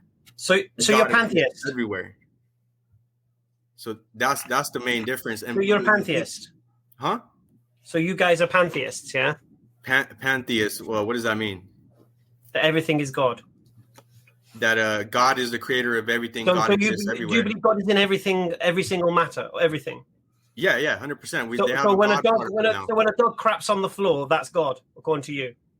Well, God made the dog, right? God. No, but you're saying God's in the crap. That's what you're saying. Well, I think you were bringing a negative connotation to that. Yeah, I am definitely negative connotation, but that's what you believe, isn't it? God is beyond a flattery. God is beyond any sort of emotions or. All right, so he is in the crap. God created the crap. Yes, God is everywhere. Is he in the crap? He is the crap, according to you. Well, if you bring it negative connotation to it, then you're gonna be punished for that. Listen, don't relax your emotional state. Just answer the question, mate. I just want to know what you believe. I don't know what you believe. You see, I'm saying God is everywhere. God right. So do you believe God is the dog crap? That's all I'm asking. If you're saying that God is only that dog crap, no, I'm saying among many other things, he's that dog crap, and he's that vomit on the floor that someone threw up last night. You believe he's that as well? Well, God gave you the vomit. God created everything. No, but you believe God is the vomit, though. God is in the vomit. That's just one piece. That's like that's fine. Look. I'm just piecing it all together, mate. I'm giving you the shovel. Keep on digging. No problem. Carry on. Sorry. Yeah, no. God created, gave you the ability to take a crap. So if you weren't able to take a crap, then God gave you that ability as well. So one of the problems with the pantheism concept, like God being everywhere, is this idea that you end up God being in places that you would consider to be unclean or dirty or unworthy. And so therefore God, from what Sikhism believes, that there's beauty in life everywhere. You can speak, Supri, but just give me a moment to finish my sentence. Yes, sir. So this is one of the fallbacks of having that concept that God is everywhere, is that God ends up in certain. There are two dangers with this. One, God ends up in certain unsavory places, wherever you want to call them, feces or vomit or whatever you want to say, that God would be in these places as well. The other side of it is, and people have done this, is that people say that there is a certain concentration of God within them, which is greater than you find in maybe other places. So I've even had some Sikh friends who said to me that if you get 4 Sikhs together, then essentially you have God in a place, because God is concentrated with them in a different level. And this is what they say even amongst with the gurus, there was this extra concentration of whatever this God substance would be within them as compared to other people that were more enlightened. Do you hold to that, or you don't hold to that?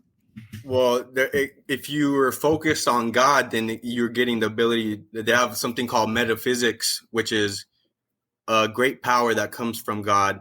Like you guys have prophets, right? You have Jesus is a prophet. Moses is a prophet. Moses parted the sea. That's metaphysics. He was getting that power from God to part the seas.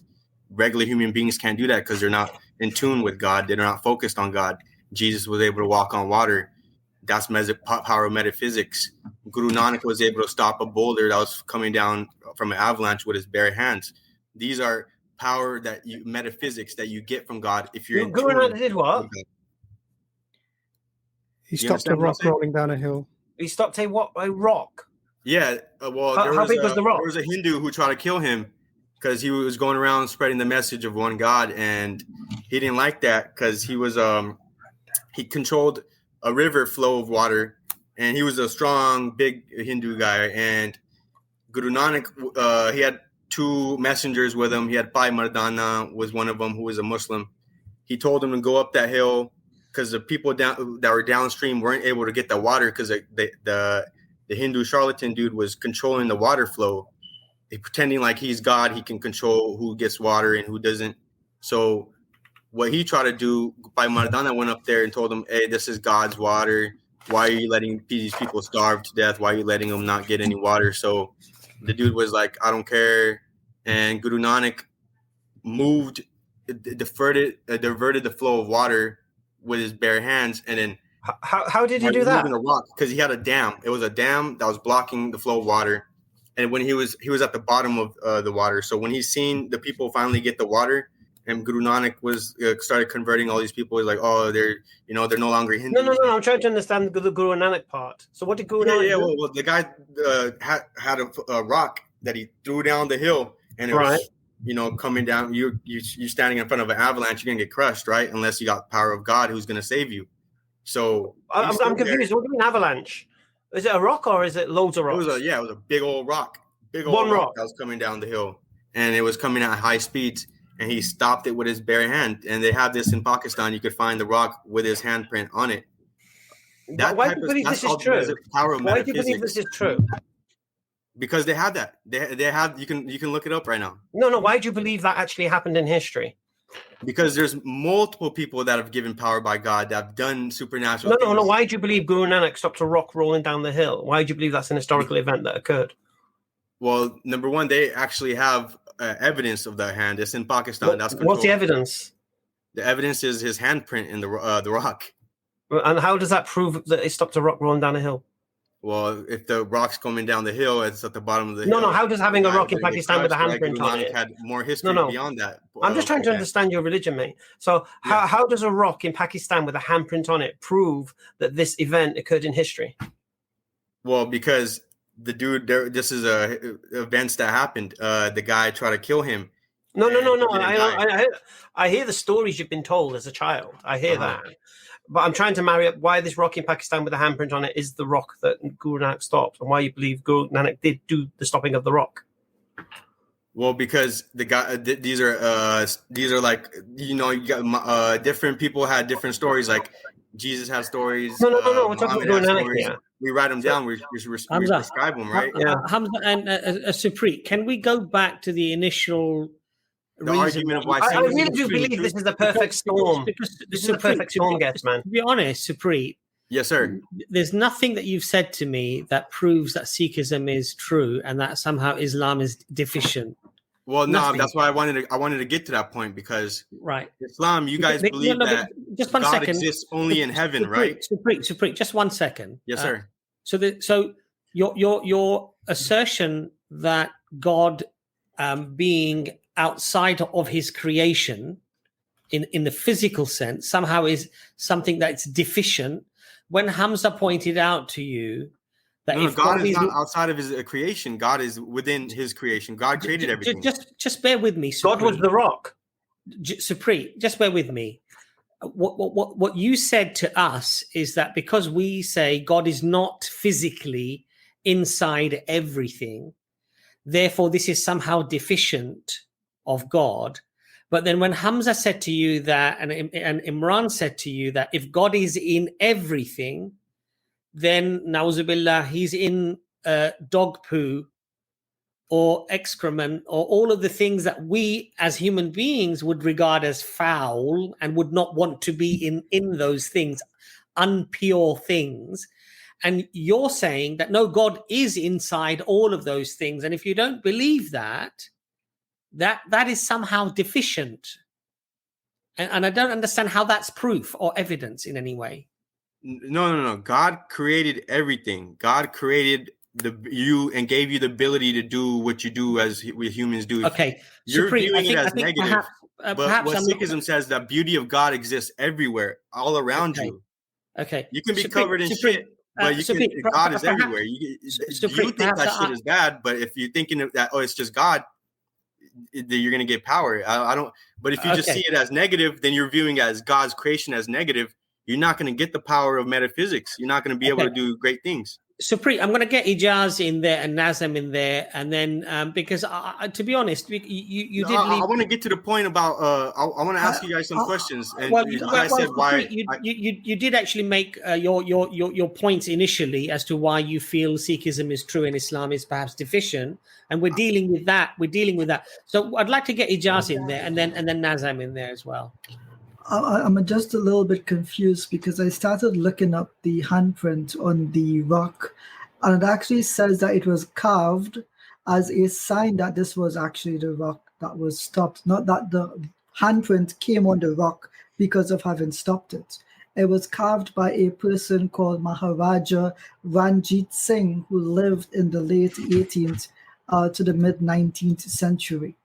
Yeah, Maharaja Ranjit Singh was a king. He wouldn't have time to do some stuff like that. He was conquering territory. Well, I'm pretty sure he could commission it. Yeah, it actually says it was carved on the rock while it was built in the Mughal style by Maharaja Ranjit Singh. And the imprint of a right hand was carved on the rock, not by Maharaja Ranjit Singh, but during his time. So I'm a bit just confused. Where did you get the legend that the hand print came when it actually stopped the rock? That's exactly what happened. He stopped the rock with his hand, and then you can see that's the rock that was stopped. No, but he just demonstrated that handprint's not the handprint of Guru Nanak. Well, I want to know where you got that. Who wrote about that? I just Googled it on Wikipedia. That's what it literally says. I can go on Wikipedia right now and change it up, but look. I would like you to do that, but how would you feel, Supreet? How would you feel as if this handprint was indeed carved in the time of this Mughal king, and wasn't the actual? No, he wasn't handprint? a Mughal king. He was a Sikh king, but Sikh king. Okay. Okay. I'm not really bothered about the specifics. I'm talking about the idea. Didn't exist at that time. talking about the idea that handprint is not that of Guru Nanak, but it was later carved. How would that make you feel with regards to this legend? Do you seen the rock? You seen pictures of it, right? The pictures on the Wikipedia page, yeah. Okay, you showed me pictures of a rock that had a handprint carved into it. That doesn't marry up with your story that the handprint is that of Guru Nanak. But he stopped the rock. The point I was making was that God gave him the power to stop a rock. No, the rock was your evidence. And the handprint apparently on it was Guru Nanak's, is what you said.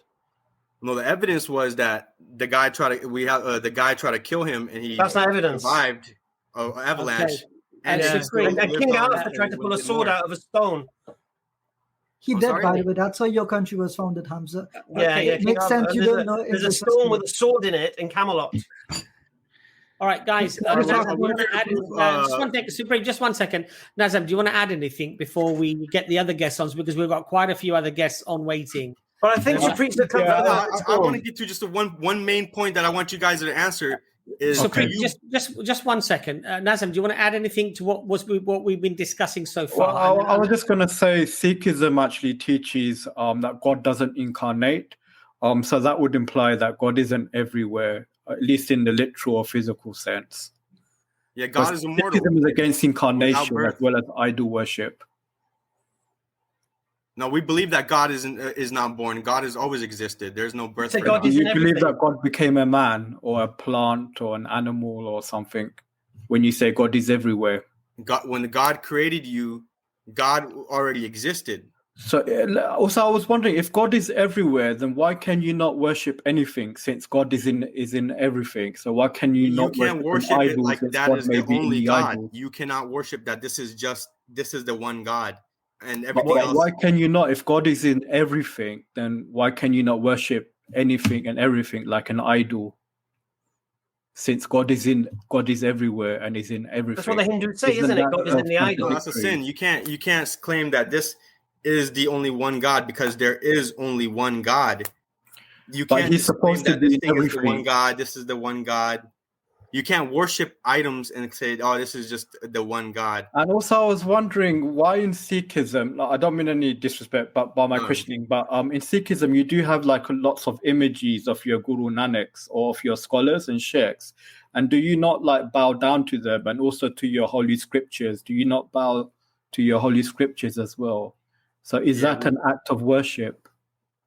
We worship the knowledge that's given to us by God. We acknowledge that God gave us wisdom, and we bow down. It's not like us worshiping it. We're bow down as a sign of respect. Okay. So what about your book that's in bed in the temple? What's that about? It's called the Sri Guru Granth Sahib. It's why is it in bed? In bed, you mean like it's just a way of giving it respect. It's like you don't put the Quran on the ground, right? No. You think it's alive? You think it's the living guru? The living guru. What gurus were teachers. I know, and according to Sikhs I've spoken Guru to, Granth Sahib is just a teach. Here's the thing: you see, Sikhs I've spoken to said that the book is living, it's alive, it's a living guru, the actual book. In the sense that God exists everywhere, so everything, and within everything, all things. So it is. I've got one last question for you anyway. I want you to come to the perfect storm, but I just want to know what good deed a badger could do to come back as something better than a badger. I mean, don't be a bad person, man. Don't be killing people without a badger. Reasons. Not a badger. How does a badger be good or bad? How does a badger be good? Well, the idea of understanding God only can come in through human. No, badger. Human life. How does it get reincarnated as a human? What good thing can a badger do in its life to become a human? Well, you just got to go through life and death, bro. They're simple as that. No, but what can it do? What good could it do? Or what evil could it do to be punished for its evil deed, or to be rewarded for its good deeds? What could a badger do?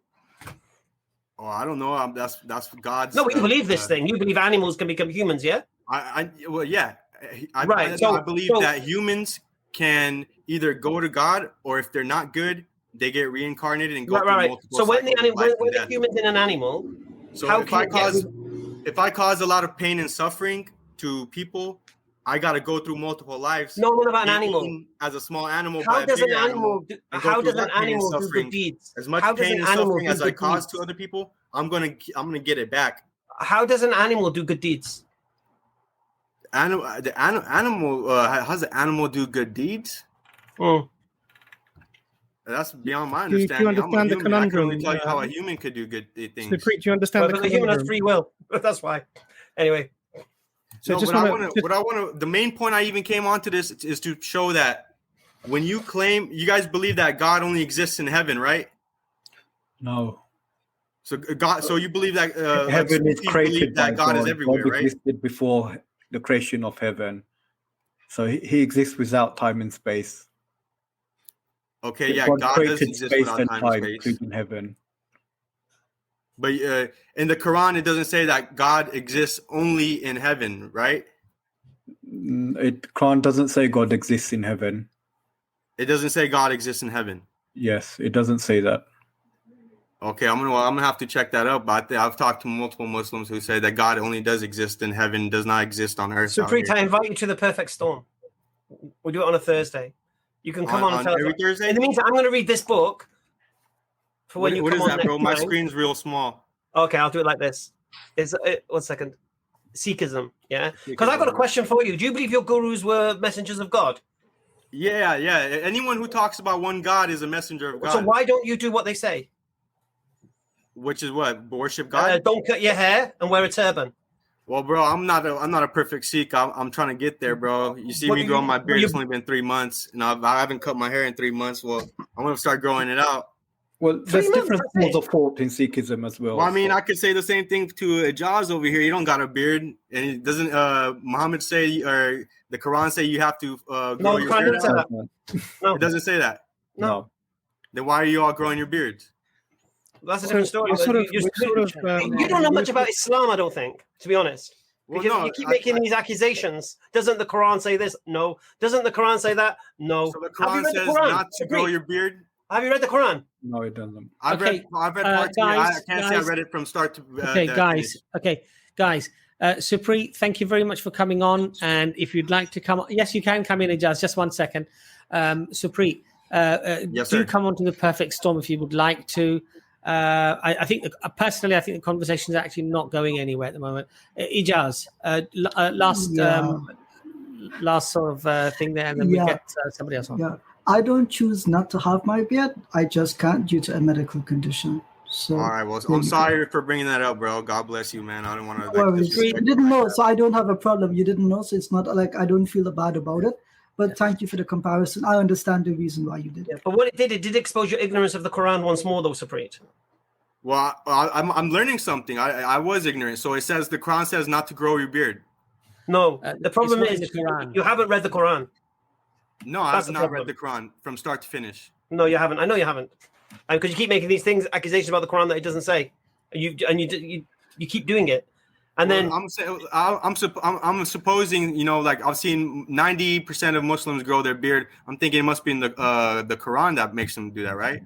Don't assume. It's a tradition of the Prophet, peace be upon him. But not just the Prophet. It's a tradition of the prophets. Yeah. But the point is, Gobind Singh made this one of your 5Ks, isn't it? The turban, the growing of their hair, the nails, the not the nails, the bangle, the bracelet, the sword. The sword, There's 5, isn't there? Because every Sikh has to be a warrior, has to be ready to defend. Yeah, but only the 10th Guru said that, though, isn't it? No. It started with the 6th Guru. But who's the 6th Guru? Guru Har Gobind Singh. Gobind Singh. Guru Har Gobind Singh. Oh, and what's the difference between him and the 10th Guru? Well, he was the first one who started the martial tradition for Sikhism. His dad, Guru Angad Singh, was the 5th Guru, was executed by the Mughal emperor for for his reasons. I'm not going to say he was a Muslim, but because I know your religion, you're not allowed to force people to convert. But he didn't convert to Islam. One last question I do want to ask you, because I've heard this from Sikhs, and I've heard some Sikhs deny it and some Sikhs believe it. So you can tell me whether or not what your is. So apparently there was one guy, I don't know his name, and he was captured by the Mughals. And he said, if you convert me to Islam, all of India will become Muslim. Yeah, that was Guru Tegh Bahadur. And they tried chopping him and he wouldn't chop, and they tried boiling him and he wouldn't boil, and they put him in fire and he didn't burn. That was Guru Tegh Bahadur, and the people that you're talking about that were boiled and that were chopped were his followers. No, there's one particular person who they tried to boil him, but he wouldn't boil. And they tried to cut him and his skin wouldn't cut. And they tried to put him in fire and he wouldn't burn. Who is this? I never heard of that. Oh, okay, because I've heard. Guru Angad Dev Ji was boiled alive. They boiled him, and he didn't scream. He didn't make no noise because he was just focused on God. He didn't show no pain, so he just was praying at that time. And that's the power of God. You just pray. You feel no pain and suffering. Supreet, thank you very much for coming on, brother. I thank you guys, man. I appreciate you guys. Hopefully, I can come on again. When are you guys live again? So we do a stream on a Thursday. Week of Thursday. And you're welcome to come on that stream. Maybe it might be a good idea if you actually read the Quran, and then maybe you'll have some arguments in terms of exactly what you... I learned something new today, you have a lovely evening, brother. Thanks for coming on. Thank you, brother. God bless you guys, man. I appreciate it. Nice to meet you. Thank you for your time. Sorry. Okay, so we've got this person interested. I think they couldn't come on last time. Let's just try once more very quickly. Interested? Are you there? Carlos? Chat, can you behave yourself? Last chance. Hi, Carlos. Okay, Carlos, sorry, we can't get you on. So it's no point having you in the back chat. David Johnson, welcome to the stream. Troll account is going to play a sound and leave. David. Okay, David can't come on. Michael, welcome to the stream. Sig Heil, fuck. Who was that? Was that Michael? Abbas brought him back a second time. Abbas, it's the same guy, man. Once you see them cover half their face, just like knock. Did you see his big fat cheeks again? Anyway, Yeah, Jamie. the Michael Myers haircut and the big fat Let's cheeks. see. Look out for that next time. Okay. So, Jamie. I'm actually confused why he thinks shouting victory heel would upset Muslims. Hello? It's really confusing. Yes, Jamie. Do you hear me? We can. Can you just not speak too much into the Are you flying a microphone? plane? What? Yeah, you need to turn your YouTube off. Mine? Yeah, okay, Jamie, you need to turn YouTube off and just have StreamYard. Otherwise, you're going to get an echo. Let's just see if we can get David on while you sort that out, Jamie. David? David? David? Okay, no David. Okay, Jamie. Hi, Jamie. Can you hear us? Can you hear me now? Yeah, that's much better, Jamie. So you're welcome to the stream, Jamie. What's your point that you'd like to make? I'm Christian now, but I think I want to convert into Muslim. I don't know the language very good, but I can understand something about what you are saying. So I don't know how can I change from Christianity to Muslim. And Miguel, Jamie, can I ask you where are you from? What country are you from? I'm from the United States. United States. And have you been studying Islam? I'm from no. I'm from Colombia. Okay. I know how to speak Spanish.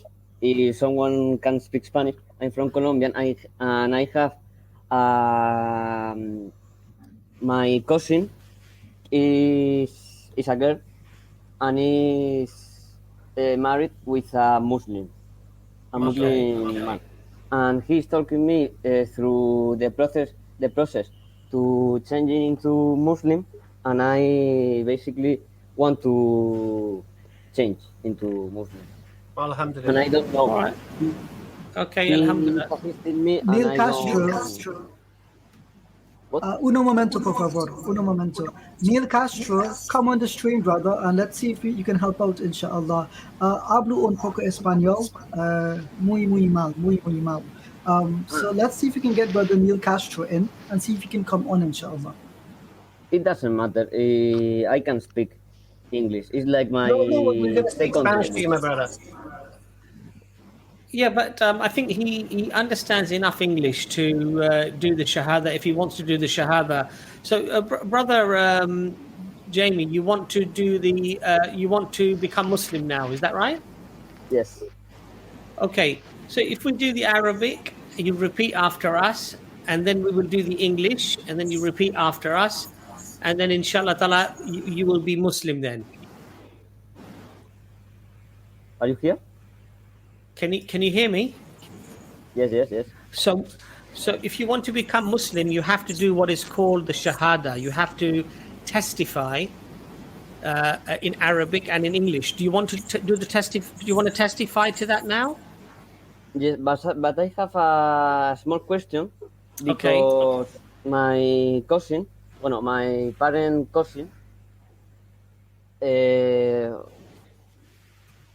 my cousin friend, my Islamic friend, has taught me about the Prophet Muhammad. I think that is his name, no? Yes.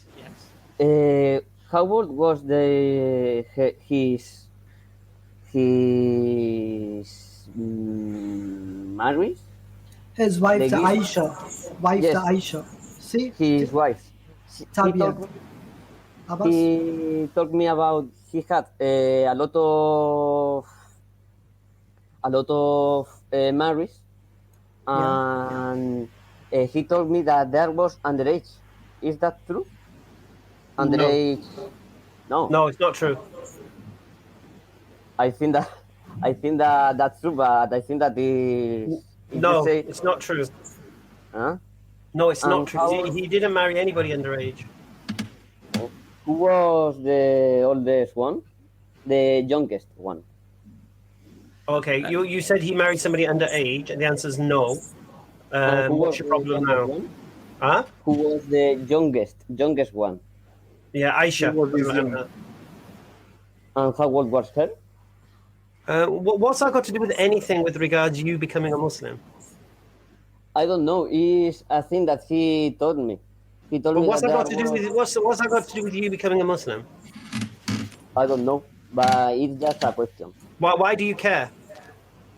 I don't know. What are you asking for then? Allahu Akbar. Yeah, thought so. Troll. Yep. Okay, it's going to be one of those. Abbas was so excited. When he said that, have you asked the question? Have you looked into Islam? And he said no. Yeah. That was the sign right from the beginning. No, but then it sounded like a language thing. Then he said that he became spoke Muslim, married to a Muslim or something or whatever. But anyway, it's like dealing with 5-year-olds. It's for me. This is all that people are left with. Yeah. Because they have no intellectual challenge to the religion. Yeah. So what they do is they do these sorts of things. And I think it's quite telling that rather than as a Christian you come forward with an argument that's going to be effective against the religion, that you resort to these tactics. I think it's hilarious. Yeah. Well, I think some people move into that role of being a 5-year-old very, very easily. They're very comfortable. Well, talking about I could hear a pass. Ready for the shahada. Well, if there's a shahada, on the cards, then alhamdulillah, why not? It's always a huge thing. Alhamdulillah. David Johnson. David, you got to unmute yourself. You're muted. David Johnson. He says it isn't working. Okay, yeah, he apologizes. Cake lover.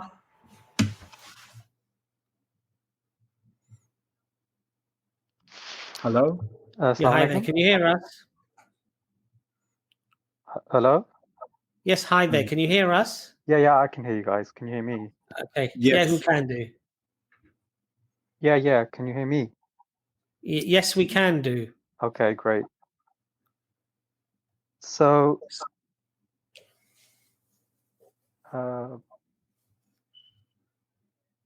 what brings you to the stream? So basically, my question is, I have a question regarding the mainstream view on mainstream Islam view on the return of Jesus. So I'm an Ahmadi Muslim. Right. And chapter. Hello? Yes, we can hear you. Make your point. Hello? Okay, yeah. Sorry, because the mic's going like a bit off. Yeah, so basically in chapter 5, verse 170 to 118, it says that when God will ask Isa ibn Maryam about his return, he responds that he does not know anything about the... Hello? Yes, Carrie, continue. Oh, yeah, sorry. Can you just make your point?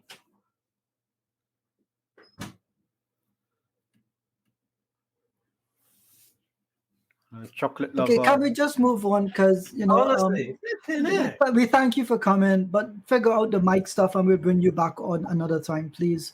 Abbas has to sleep early tonight as usual. So nothing about my sleep. I'd like to have a meaningful conversation. Good afternoon, Richard. How are you? Or good evening. Can you guys hear me? Yes, we can do. Yep. Oh, well, first and foremost, I would like to say that it's a privilege to come to this stream to talk about these topics. And I'm just have a few questions that I just wanted to talk about, if there's no problem. Not a problem. Go ahead, Richard. Okay, thanks. So I've started to get an interest on everything that is the Quran, and I started reading it and stuff like that. But after I started to read it, the thing is that my foreskin has been getting...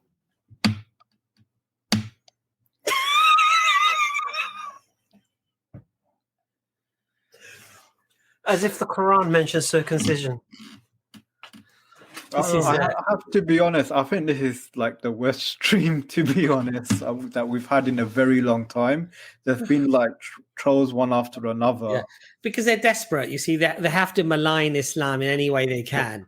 And so if they act like a 5-year-old, then which is effectively their intellectual age, Someone shared the stream. Someone shared the link to the stream on our troll forum. So yeah, I think we take only the people that we usually trust. Yeah. Okay, guys, I'm only going to allow anybody on now if your camera is on and I can see your face. If you're not prepared to do that, we're going to actually end the stream. I'm not going to get anybody else on and let you trolls just waste time onto doing whatever else that you want to do. For the last caller, what he needs to do is, in all honesty, I doubt you have one. So I would actually go see a specialist for help with that. Dr. Imran, as much as he would like to help you, he's not into that kinky stuff on camera. Brother Abbas, please. All right. So we've got the brother who's put his camera on. Brother Yunus, are you Muslim? Yes, I am. Yeah, brother, this is not for Muslims. This stream is for non-Muslims. We do an open forum or a dawah clinic, which is actually for sorry, not open forum. For the floor is yours, and dawah clinic for Muslims, brother. So if you don't mind, this is not for Muslims. Yeah, is that okay? It's okay. Just okay, I just brother. You wanted have a to lovely thank evening. you guys. Assalamu alaikum. Assalamu alaikum. And a lovely evening. Assalamu alaikum. Assalamu alaikum. If there's any Muslims in the back chat, please make sure. Just be aware that we're not going to be able to get you on. So it has to be non-Muslims. So we've got Brother Waqas. I'm pretty sure you're Muslim as well, Brother Waqas. Ex-Muslim. I am not. You're not a Muslim? Not anymore. Okay. Oh, brilliant. I like these guys. Excellent. So that's very nice of you to come on, Brother Waqas. So, Brother Waqas, what made you leave Islam? It was a variety of different things. I used to pray like 4 times a day. How many times a day? 4. I know. But I could never get to the Fajr prayers, because... okay, there's your problem. Sure. But praying every day, it just, I had to question myself, why am I praying? Are my prayers answered, or what good it does? It's very repetitive. It got to me. And, one day one of my friends just asked me if I'm a logical or rational person. And I said, yeah, I am. Waqas, and then could I ask you, how many rakat did you pray for the Maghrib prayer? The 3 fard and 2 sunnah. Okay, all right. I'm satisfied with that answer. Okay, so I didn't pray Fajr. Fajr was a prayer I missed, and every day. Brother Waqas, if I could sort of just direct you back to the question I asked you, what was it specifically that made you leave Islam? Just like I said, the repetitiveness of the prayers, and every day it just got to me that I didn't feel like it was helping. I didn't think there was doing anything. So the repetitiveness of the prayer made you leave Islam? Not just that, but like I said, one of my friends questioned. Where are you from? Pakistan. Okay, why were you a Muslim? Why was I Muslim? Yeah. Because I was born in it. Yeah, but why did you believe it was true? I was raised like that. No, but why did you believe it was true? Because why did you believe what you were told? That's what people do. That's how you grow up, right? If your parents people think for themselves. No, people think for themselves. And that's why do you believe Allah was the only one worthy of worship? Why did you believe that Muhammad, peace and blessings be upon him, was a messenger of Allah? Why did you believe these things? That's what people around me believe. That's what I thought I should. No. Why did you believe it? When did I believe it? No. Why did you believe it? Like I said, I was raised into it. Right. So you Why wasn't. are You, Christians all right, okay. Christians? Why are Christians Christians? Because here's Why my are- claim to you. Here's my claim to you, Mr. Wakas. There's no intellectual justification to leave Islam. So to leave Islam is not intellectual. There's no intellectual justification. It's an emotional one most of the time. Like you couldn't be bothered praying and keep praying and keep praying, or something along those lines. Because if you knew why you believed Allah was the one worthy of worship, then it doesn't matter how you're feeling. It doesn't change that reality. If you knew why the Prophet Muhammad, peace and blessings upon him, is a messenger of Allah, then it doesn't matter how you're feeling because it doesn't change that reality. Hellfire doesn't go away because you can't be bothered praying Fajr. Paradise doesn't disappear either. Do you get me? So I don't think you even understood why you were a Muslim. Like I said, the only reason I was Muslim was because I was raised in it. I didn't. Yeah, but you didn't know why. Yeah, but yeah, it's fine. I get that. Right. But you haven't really left Islam because you didn't know what Islam was. Yeah, but right now, what I know what I believed before. What do you believe now? Now I'm more of a agnostic atheist type. So what do you believe? What you believe the universe created itself, caused itself? You believe that now? I believe we don't know who created it, how it got created, and if it got created, we don't know if the. No, that's not what you believe as an atheist. No, as an atheist, you believe this is all a product of random chance. In a way, yeah, it is a chance, but like it's we're here, and how many possibilities are there that we aren't here? We just are here, so we know, like if you win the lottery. No, it doesn't work that way. It doesn't work that way. It doesn't work that way. Look, we're over here deliberately or accidentally. You believe we're here accidentally. If we're here accidentally, that means we're a product of randomness. Now, we can't even demonstrate randomness even exists, first thing. So that's just a presupposition you've just got to accept as true because we can't demonstrate what is true randomness. But anyway, this is your presupposition. Then you've got to try to explain how it all started, how the fine-tuning occurred. Then you've got to explain how life on Earth came and how it all progressed to what it is today. Yeah, just because I can't explain that doesn't... No, it's not that. It's not you can't explain it. You've thrown God out the window. Do you believe in a creator? No. Why not? Because I don't know for sure. So why don't you believe in a creator? What's convinced you there isn't a creator? Let me ask you something. No, I'm asking you. Yeah, why don't you believe there's a creator? I have a question about relevant to your question. No, just answer my question rather than answer my question with a question. Okay, what's your question again? Okay, why don't you believe there's a creator? Because I don't know if there's a creator. I just you don't said know. You don't believe there's a creator, though. Right. Like, why would I believe it if I don't even know there is one? The reason you could well believe in a creator or a intelligent mind behind everything is that all the sciences point towards it. Well, you're looking at science through your own perspective. Like, you're seeing what you want to see. No. There are scientists that are atheists and... No. I'm saying to you, all the scientists, all the sciences, chemistry, biology, physics, all point to an intelligent mind behind the universe. Okay. All of them. Yeah. The only problem is with your atheist scientists is that they don't believe in the supernatural, so they have to go take the absurd probabilities of randomness. If what you're saying is true, wouldn't all the scientists be believers? Why would they be? Because you're saying all the science points to it, and they would. Well, yeah, but they ignore that. This is the point. They ignore it. This is the thing you see. You're pinning your hat on people who have the biggest blind faith you can imagine, more than any religious person, more than the Hindu and his monkey army. These guys, the probabilities that they're pinning their presuppositions to are so absurd. But because the alternative is a creator, they still pin their mask to them, and they act like this is some kind of rational, intellectual thing to do. I think you've given them an image in your mind that it just doesn't apply to them. Like, you would have to ask them why they don't believe in it. You can't just say that they're blind to this. Yes, I can. If you're saying there's a sign, what's one definitive sign? What's one, like in one science? Okay, one science, physics, explain fine-tuning. I don't even know what that is. I really don't. It seems chemistry, explain carbon. I mean, it seems, Wakas, that an element. You were following.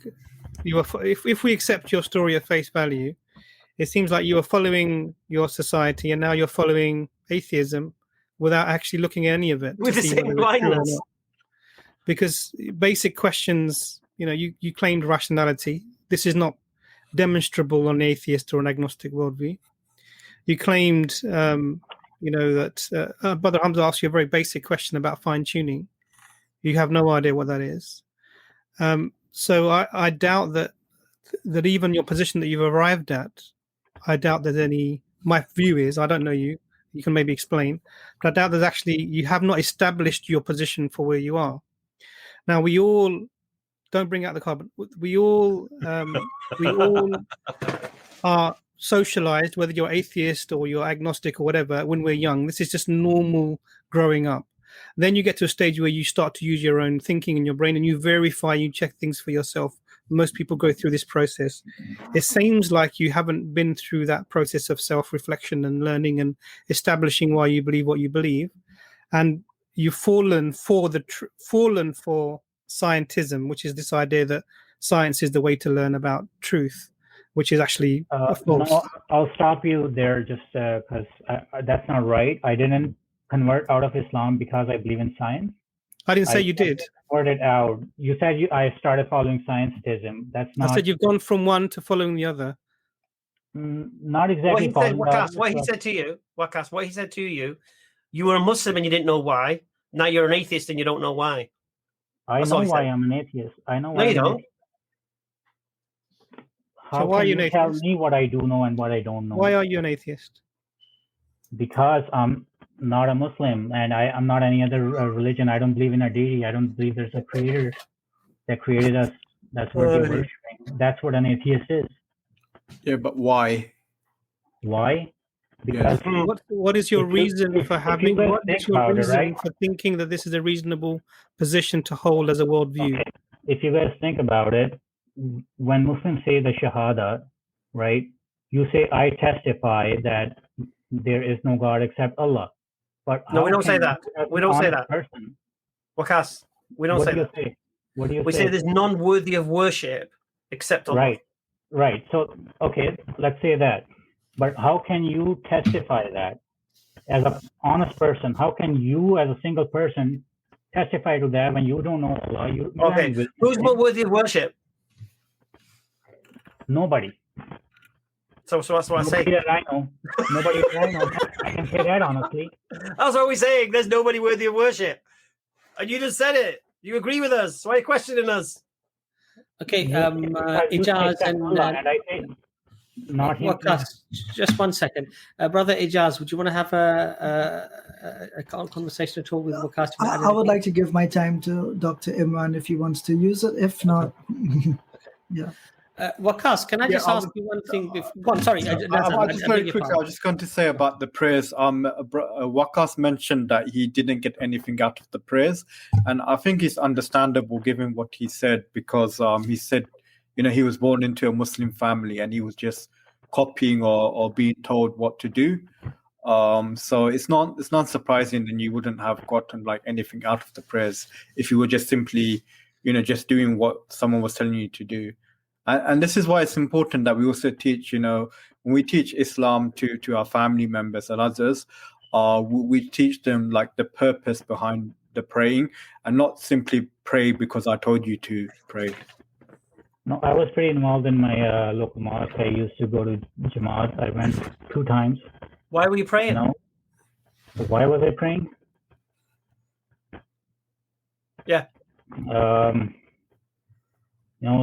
Various reasons. Okay. One of the reasons that would be top would be because it's society around me. That's how.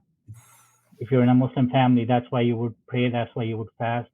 But that's not the right reason to pray. And then, if you're religious, you pray because you believe in Allah and you want to worship Him, right? That's why you fast, and you truly believe that. That's why you would pray.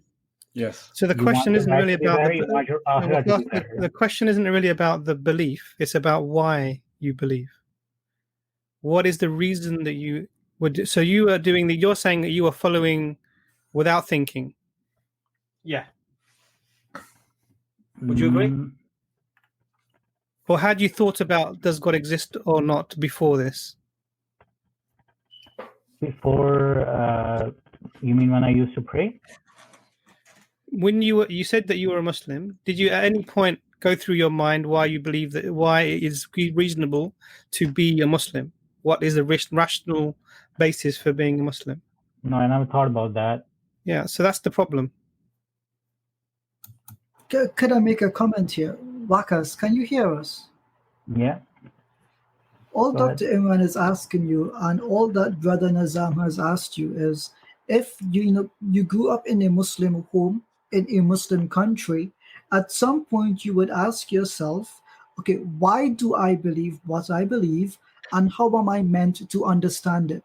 So, for example, when we go to the prayer, the Imam sometimes gives a little bit of a bayan, a lecture, or some nasiha before or after. There were lectures, there were classes you can go to. If someone asked me the question one day, are you an intellectual or rational person? My first choice isn't to reject Islam. My first choice is to think, okay, what can I do to understand my Islam? So if I may ask you the question, Wakas, when your friend asked you that question, was that the first time in your entire life that someone raised a question of your intelligence or your rationality? First time ever. When it comes to religion, yes. So you never used the internet, you never hung out with friends. That was the very first time. No, I mean, internet is internet. They're constantly, anybody would question your intelligence on the internet. You could...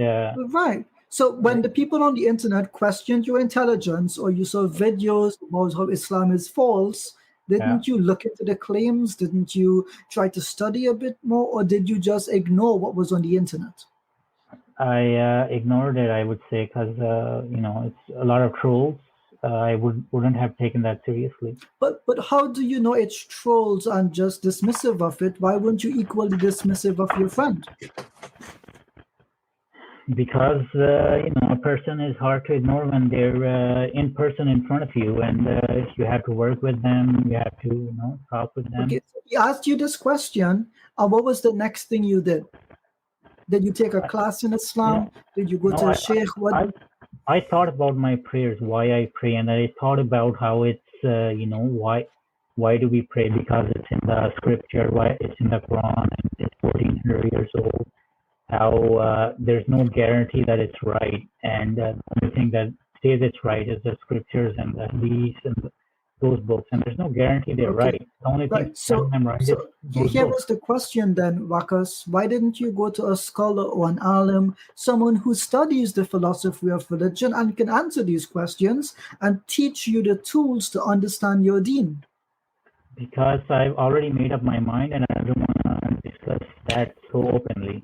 Subhanallah. So you made up your mind. You could have lied and you could have said, I have doubts, I have questions, and Imam is not going to beat you up for asking a question. No, the Imams don't answer those questions. The Imams will say, just have faith, or don't ask those questions. Allah knows best. Hold up. I don't buy that story, because I know many Pakistani ulama that have lectures on the existence of God and the evidences for it.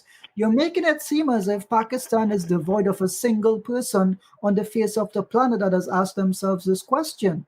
And I fail to believe that. Even the founder of your country wrote poems on the very nature of God and why we should believe that God exists. So I've got to tell you, you're making it seem as if that Pakistan is a place with uneducated people.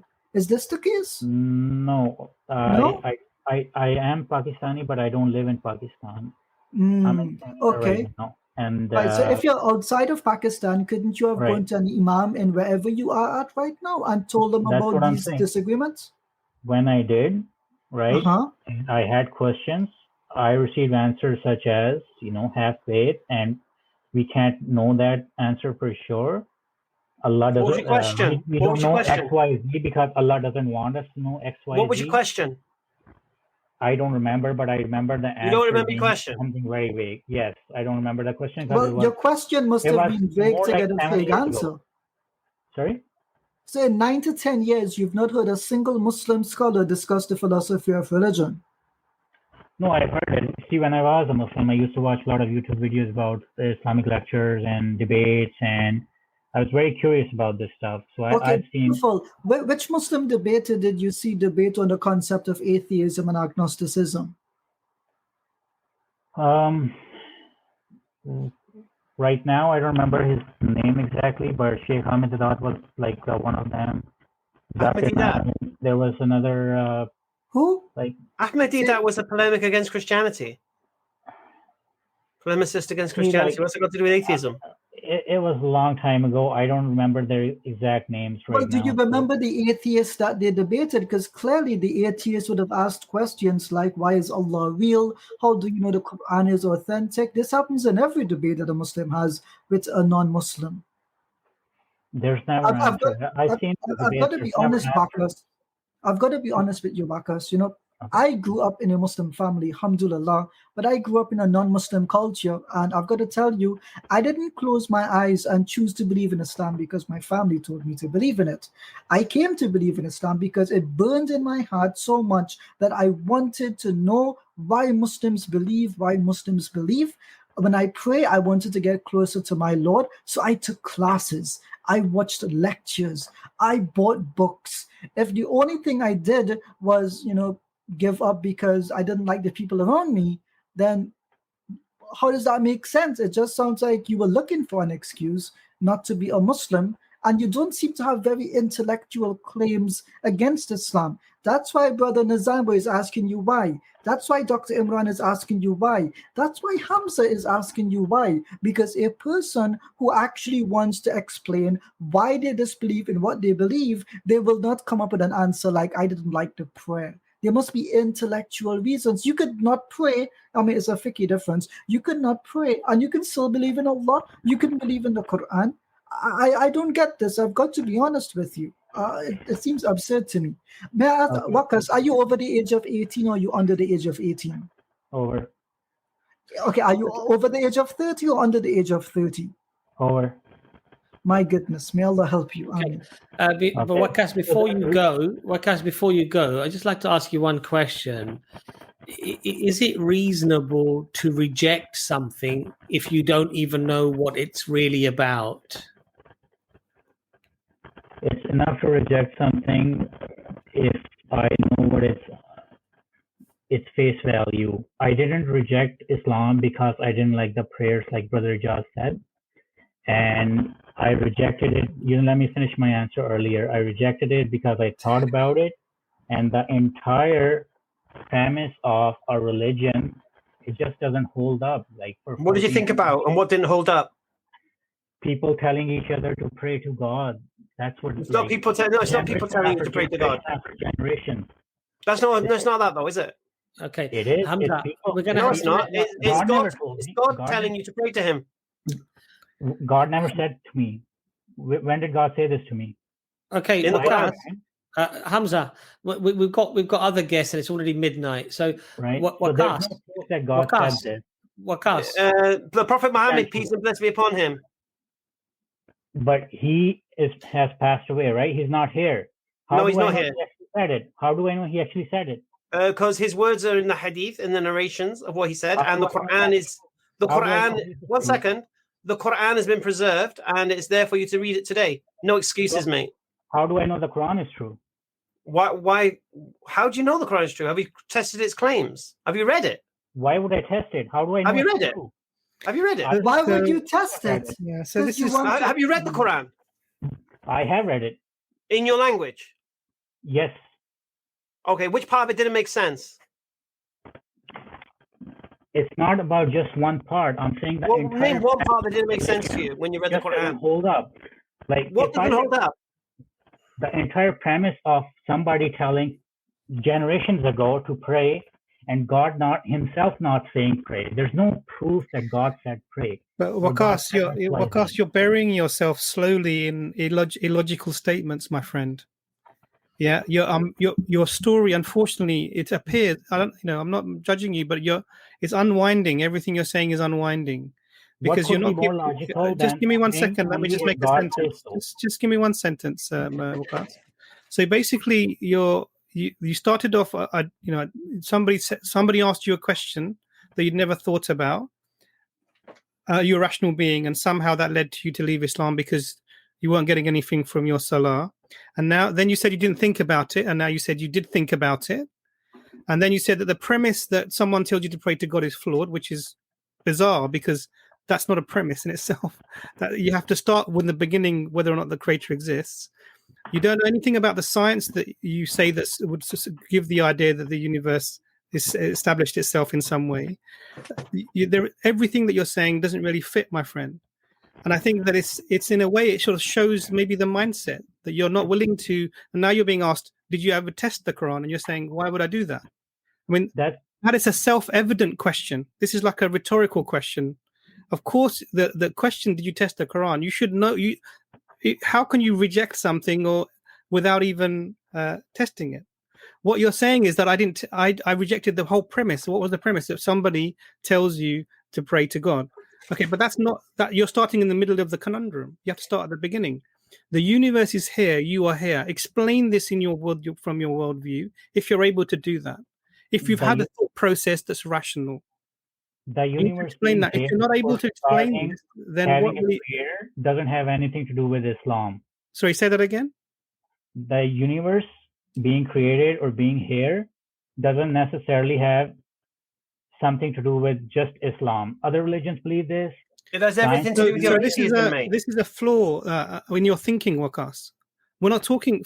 So I've said go to the beginning and establish the reason for the universe being here, for you being here. I've not mentioned a religion. Now you're bringing a failed claim, which many atheists bring. Look at how many religions there are. This is a false claim. You're confusing models of the creator with the creator. Now, if you have three theories of gravity, it doesn't mean gravity doesn't exist. This is just a strange thing that you're bringing. We're not talking about Islam now. Leave Islam to one side. First, you need to give me a reasonable account of where the universe has come from.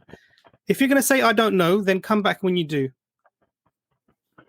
So you say if three models of gravity and only the right one exists, but no, that's not what I said. No, Waqas, that's not what I said to you. So don't misrepresent the words because it's very important. Comprehension issue, bro.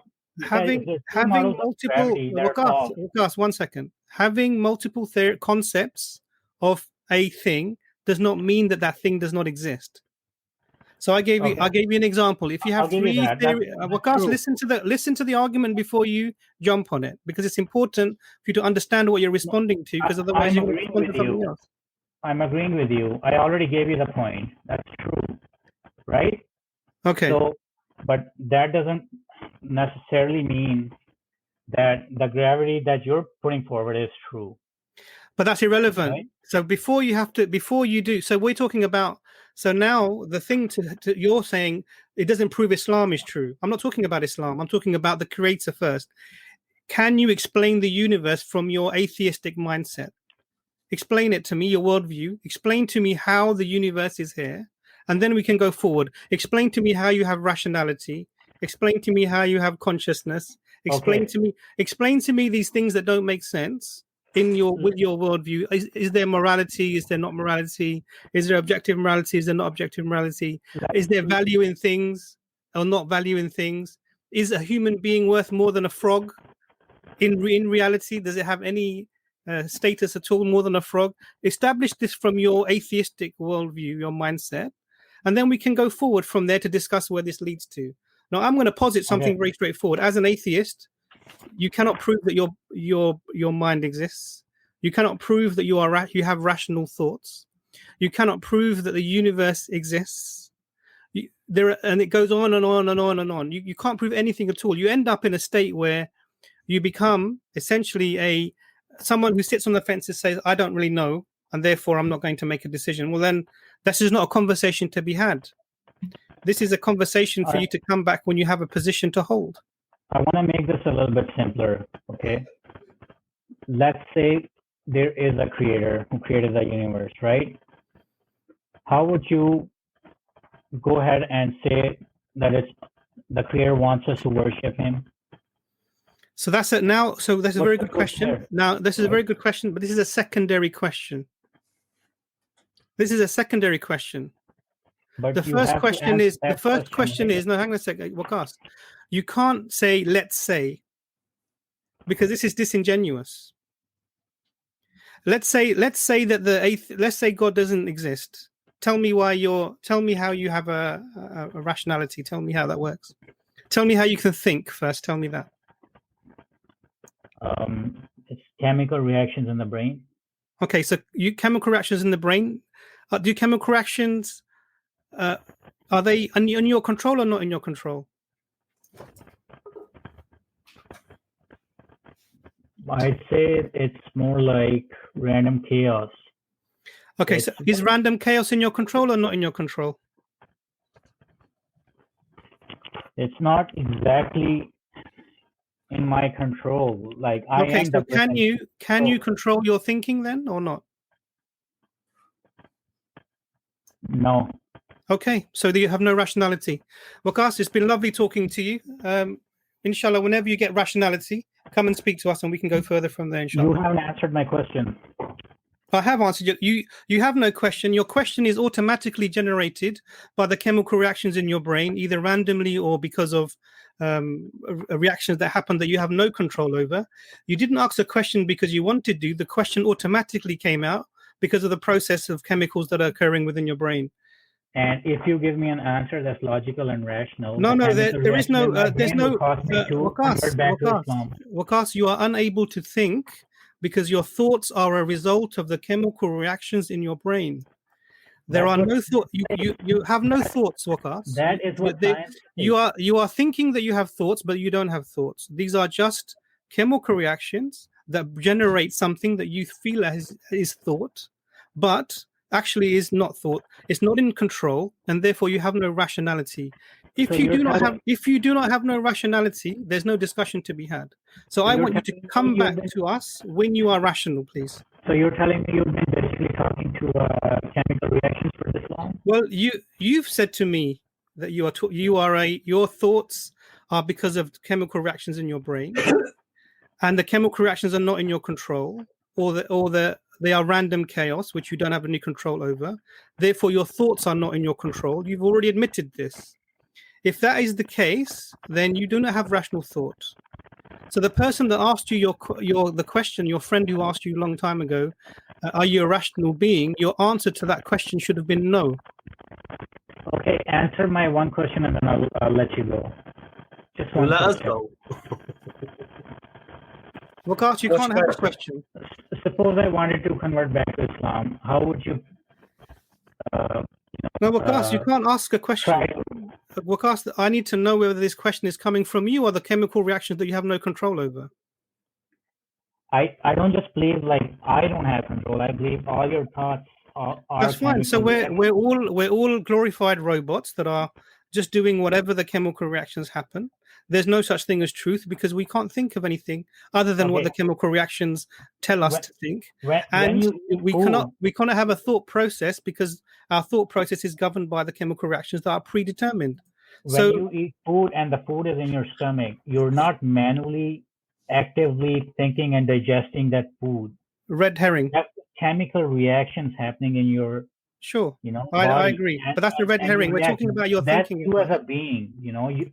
Waqas, we're talking about your thinking. Can you think independently, or are you controlled by the chemical reactions in your brain? I think that's just irrelevant, and you're trying to, get this away is the logical conclusion of the worldview that you hold, my friend, and that's the problem. It's irrelevant. I think before you go, you're irrelevant. Abbas, just pull them off. Yeah, go on. Sorry, Jazz, do you want to say something? Just pull them off. Dr. Imran gave him a logical argument, and he says it's irrelevant. I think if he's not capable of logic, he's not. Yeah, I think Waqas, the problem here is I said irrelevant. Waqas, just bear with me. Waqas, just bear with me. Waqas, look, I think the thing here is that you've admitted that you didn't really know very much about Islam, that you were brought up, and as an issue of tradition, or fitting into society you prayed. There was nothing else that motivated you to pray. And I think, with all respect to yourself, Waqas, what I feel has happened here is that you have left Islam and then you've looked for reasons to justify leaving Islam. I don't believe that you've arrived at that situation rationally. The very questions that you've asked, for example, why would God ask us to pray? These are basic explanations within Islam. This is not something that a 5-year-old, a 7-year-old would be taught. And the fact that you didn't know that, and the fact that nobody could relay that information to you, presumably because you said you couldn't find anybody, what that really does tell me, brother, is that you've arrived at a situation of rejecting something out of ignorance, not out of knowledge. Now, I don't mean that disrespectfully. Now, what I would say to you, Waqas, is this. There are many, many, many reasons, intellectual reasons, philosophical reasons, to arrive at why Islam is the truth, why the Quran is from God, why from Allah, why the Prophet Muhammad, peace be upon him, is the messenger of God.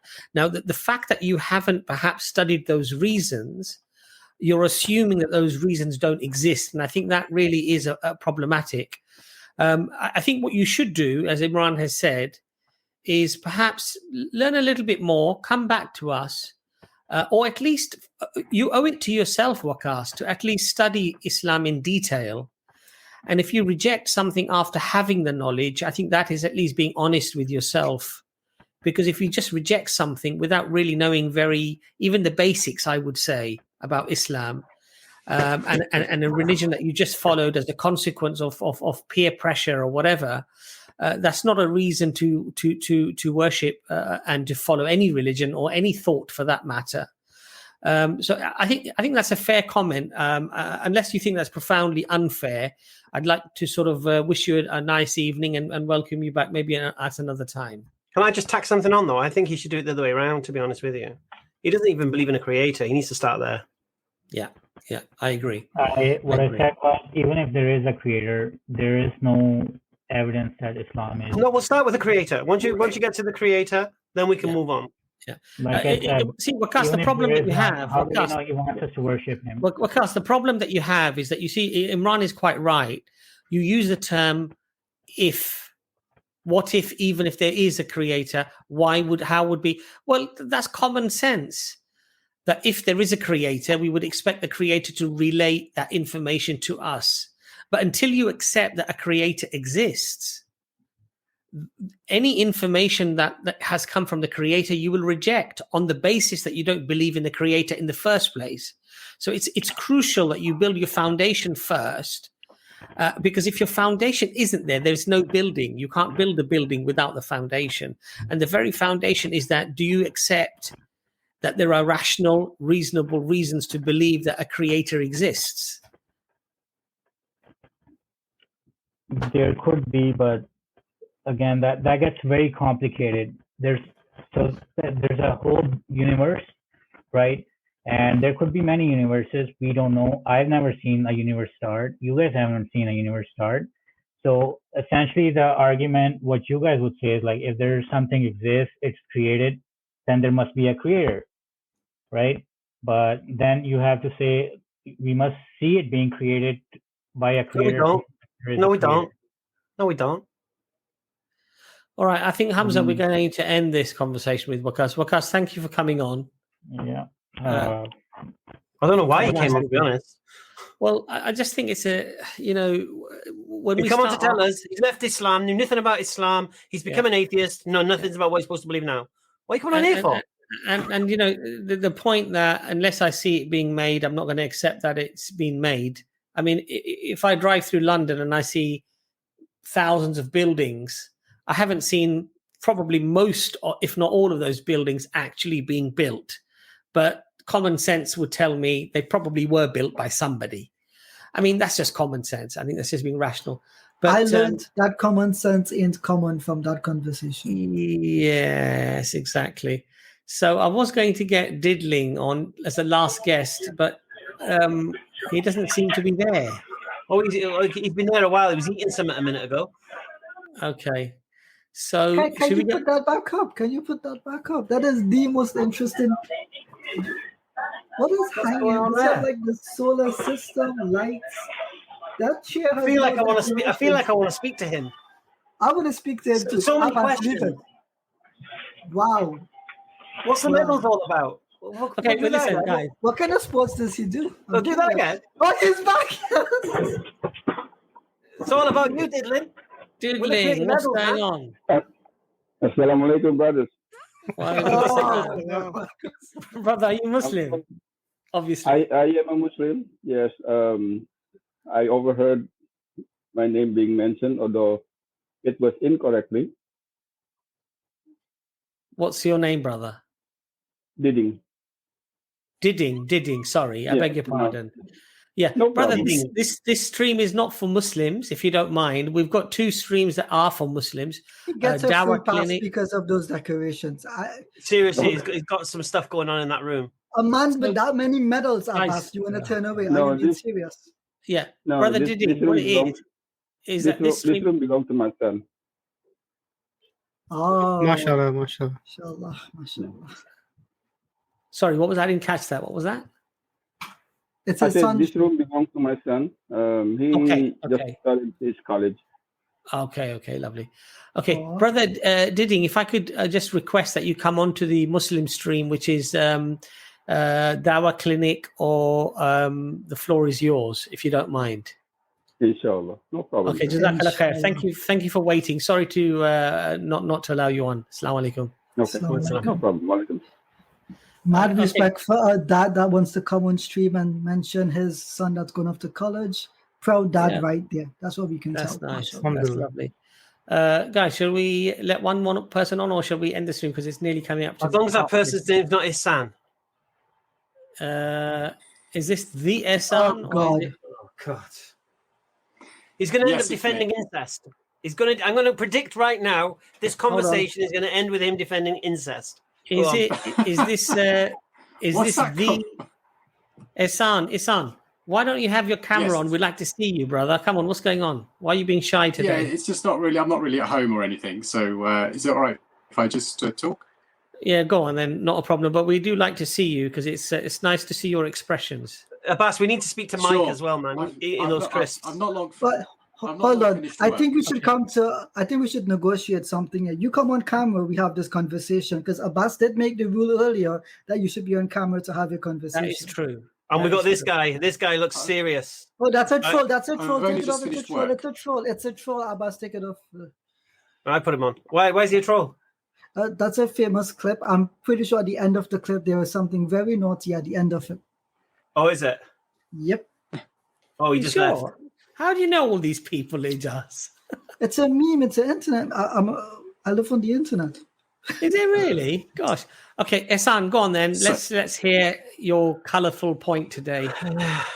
Colourful? You mean pathetic? Okay. So I'm just wondering, Hamza, could you just tell me about this fine tuning you're talking about? Well, you tell me. Well, I mean, you're using it as a point, so just You're tell the me why you atheist. think it's a good point. You're the atheist. Explain it to me. Will you tell me why you think it's a good point? No, you're the atheist. You tell me how fine tuning happened randomly. Okay. Well, how's about this? We only have one universe, okay? So we don't know if it could be any different. So all these multiple possible alternatives that you bring up could they may. How many alternatives could there be other than the one we got? Well, we've only got one universe, so this could be the only. So what's the probability that the universe is the way it is? Constants. Well, the constants may not be any different. What's the probability of the universe being the way it is? No, you don't understand what I just said. The constants may not be any different because the constants may be the same they are, which means there's no possibility of any alternatives. What are you on about? Do you understand? What?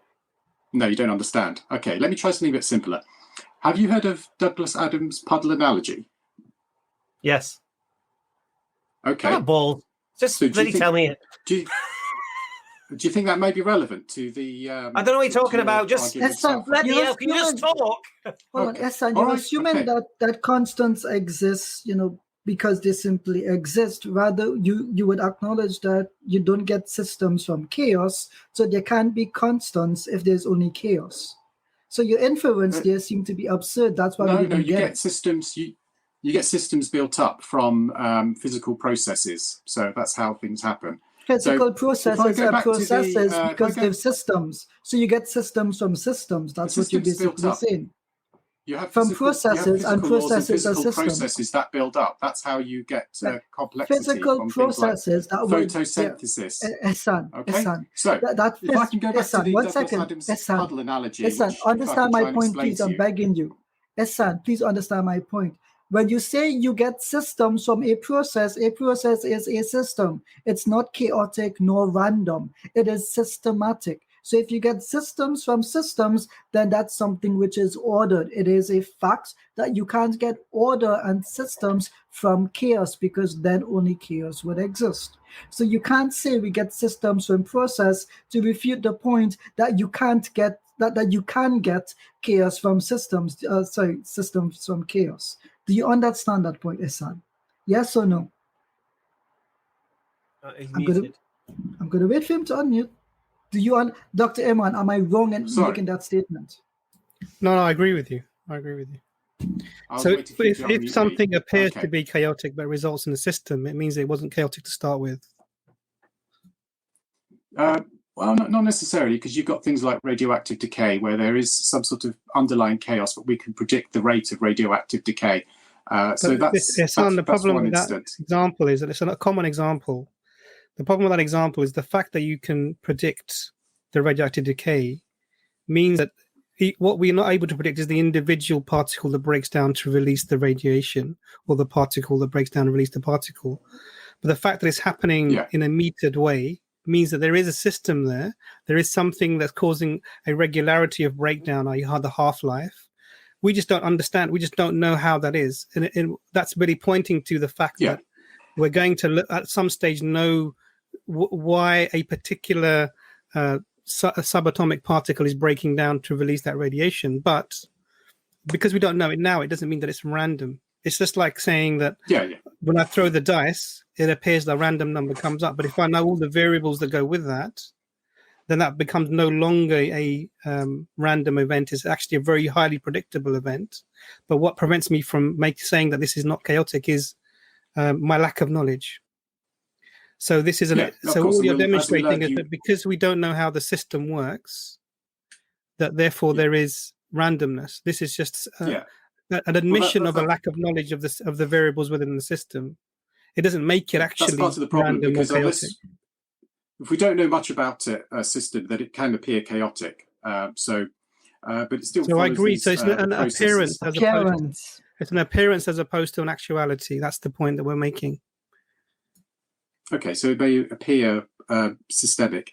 So if I can just go back to this puddle analogy, since you may not have heard about it. So if you imagine a puddle becomes conscious, okay, so it wakes up and it looks around and it sees that it fits its hole perfectly. The puddle can easily think that the hole was designed for it. Okay, so in fact the puddle was made to fit the hole. Another way I think about it is if you have a glass of water, you fill the glass with water. The water takes the exact shape of the inside of the glass. Okay, so the water takes the shape of the inside of the glass because that came later. So you can't say that the universe was designed for us because we came after all of that. So we evolved to fit in with the universe. So that's why the fine-tuning argument doesn't really work. Fine-tuning has got nothing to do with us. Well, if your point is that the fine-tuning is that it's such a rare occurrence and that it's designed for us, then this. I didn't say it's designed for us. I'm saying it's designed. No. I said it's designed for the universe to be the way it is. Okay, well, as I said, we don't know if it's any different. And if you say, well, no, what we can do is very simple. How many different ways could the universe have been, with regards? with regards nuclear powers, with regards electromagnetism, with regards gravity, how many different alternatives could it have been? Well, that was my first point. We don't know if there could be any other alternatives. Well, we kind of do know. We don't know if the constants could be any different, and we've only got one universe to compare it to. So it's quite possible that this could be the only way it could be. Well, no, that's not true, is it? Yes, why did gravity have to be the way it is? Because we don't. It could be an inherent property of the particles. What does that even mean? Their mass attraction. Well, okay, it's a bit difficult for you. Okay, it's well, not difficult. You're just talking gobbledygook, mate.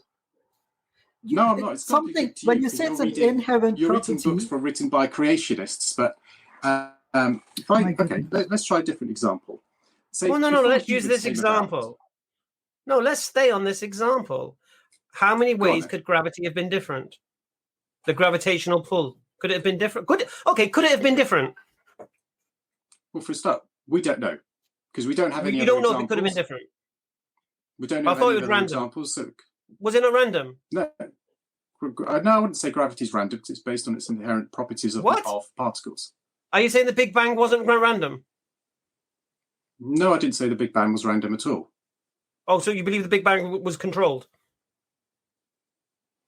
As far as we know, it followed physical processes. No, was it guided? I have no evidence to say that it's guided externally. But then, if it's not guided, it's random, isn't it? No, not necessarily. It can follow physical processes. No, something. So if you say physical process. Okay. Do you believe physical processes? That follows. One second. Do you believe physical processes can be random? No, because they follow the point. They follow the. What was it? Can physical processes be random? I'm not aware of any physical processes that are random. There are things that can appear random, but they follow. What about random mutation? Physical process. What about random mutation? Is that a physical process? That's a physical process, but is it random? When you describe it as random mutation, is it random? It's actually ordered change. It's actually ordered small changes. It's ordered change. It's ordered change, it's ordered not random change. It's saying what it is. Okay, if you could let me a chance to explain. It's when you have you do have these mutations, and it's the specific trigger that causes that mutation change, and then you have creates favorable characteristics, which is are all these mutations positive? Selected. Are all these mutations positive? Some are negative as well. And what's the probability of getting a positive mutation? I don't know. Absurd. Anyway. No, it's not. I think, Hassan, if I can just come in there, okay. Hassan. Can I? Go on. I think you're being a little bit unfair here, really, because if we look at, for example, the force of gravity, if it's out by hundreds and hundreds and hundreds of decimal places, just 1 point in hundreds and hundreds of decimal places, the universe either explodes at such a speed that you don't have enough gravity to make matter, planets, the sun, and everything that we would need to have life, any type of life in the universe, right? If the force of gravity is weakened by just, again, hundreds and hundreds and hundreds of decimal places, then it simply implodes back on itself, back into a singularity. And again, there are no planets, there are no stars, nothing basically forms, and therefore there is no life. So I think the point that we're trying to make, Hassan, is this: that when you add up all of these different probabilities, you see, it becomes infinitesimally small for it just to have happened that way.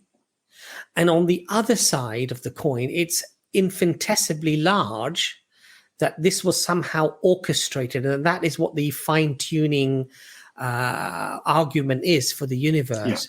Yeah. Now, one of the things, Hassan, that I learned, and is that from Imran? Imran's put that up. I'll let Imran come in there.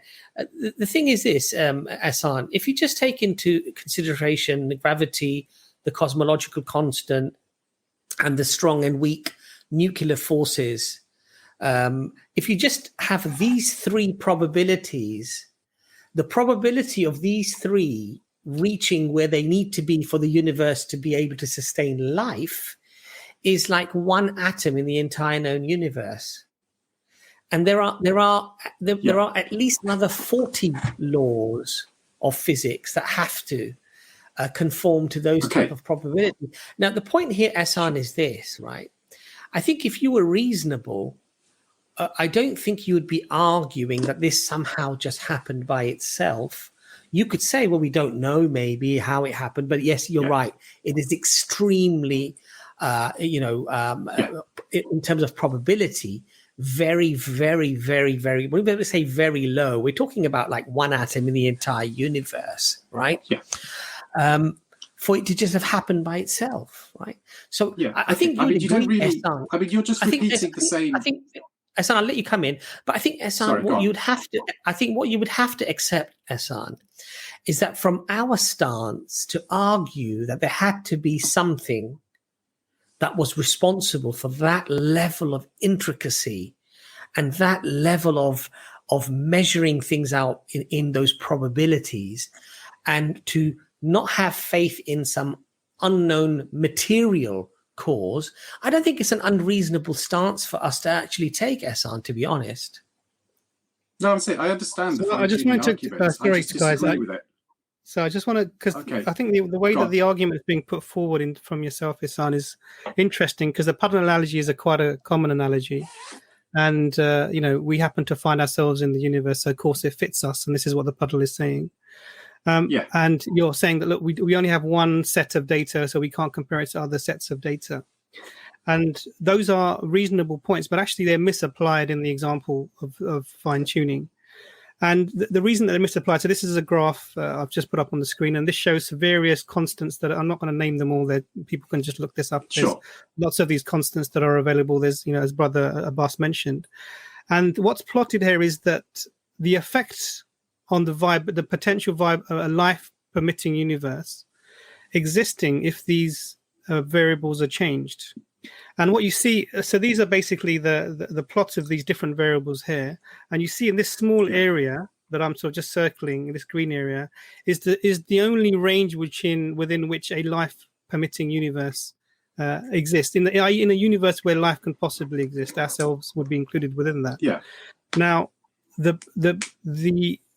Now, when you see what the potential constants could have been, i.e., they could have been different. If they were different, there would be no one there to say that they were different, because there wouldn't be any life there to make that statement. Yeah. So the fact that we are within this universe and it has the properties in terms of the constants to give a life-permitting universe tells us that we are in a very rare a rare set of constants that have come together to permit this. Now, the question here is, how rare is this? Is it something that we would expect that reasonably could happen? So I'm just going to turn my camera off. Is it something that we would expect that reasonably can happen, or is it very, very unlikely? Now, the numbers here are really staggering. I mean, they're really staggering. And what I would suggest that you do, Ehsan, is actually just to look at some of the constants. Sure. No, I understand. What you'll start to see is that so the numbers are. Let me just stop sharing my screen. Okay. So the numbers that we're talking about are in the magnitude of being larger than the number of particles within the universe. And if you were to move. And imagine you take every single subatomic particle within the universe, and you had one of them, and that one particle you tag with a color or something to recognize I think it with. In the interest of the chances of our universe being as it is to permit life would be the equivalent of you being blindfolded and told to pick an atom randomly from within the universe, and it happens to be that red painted atom. I mean, that's. Okay. Can I just add to that? What you're saying. Please. One second, Ehsan. 1 second, Ehsan. Go on. Just using the doctor's example, that scenario, you'd be 10 billion times more likely than that.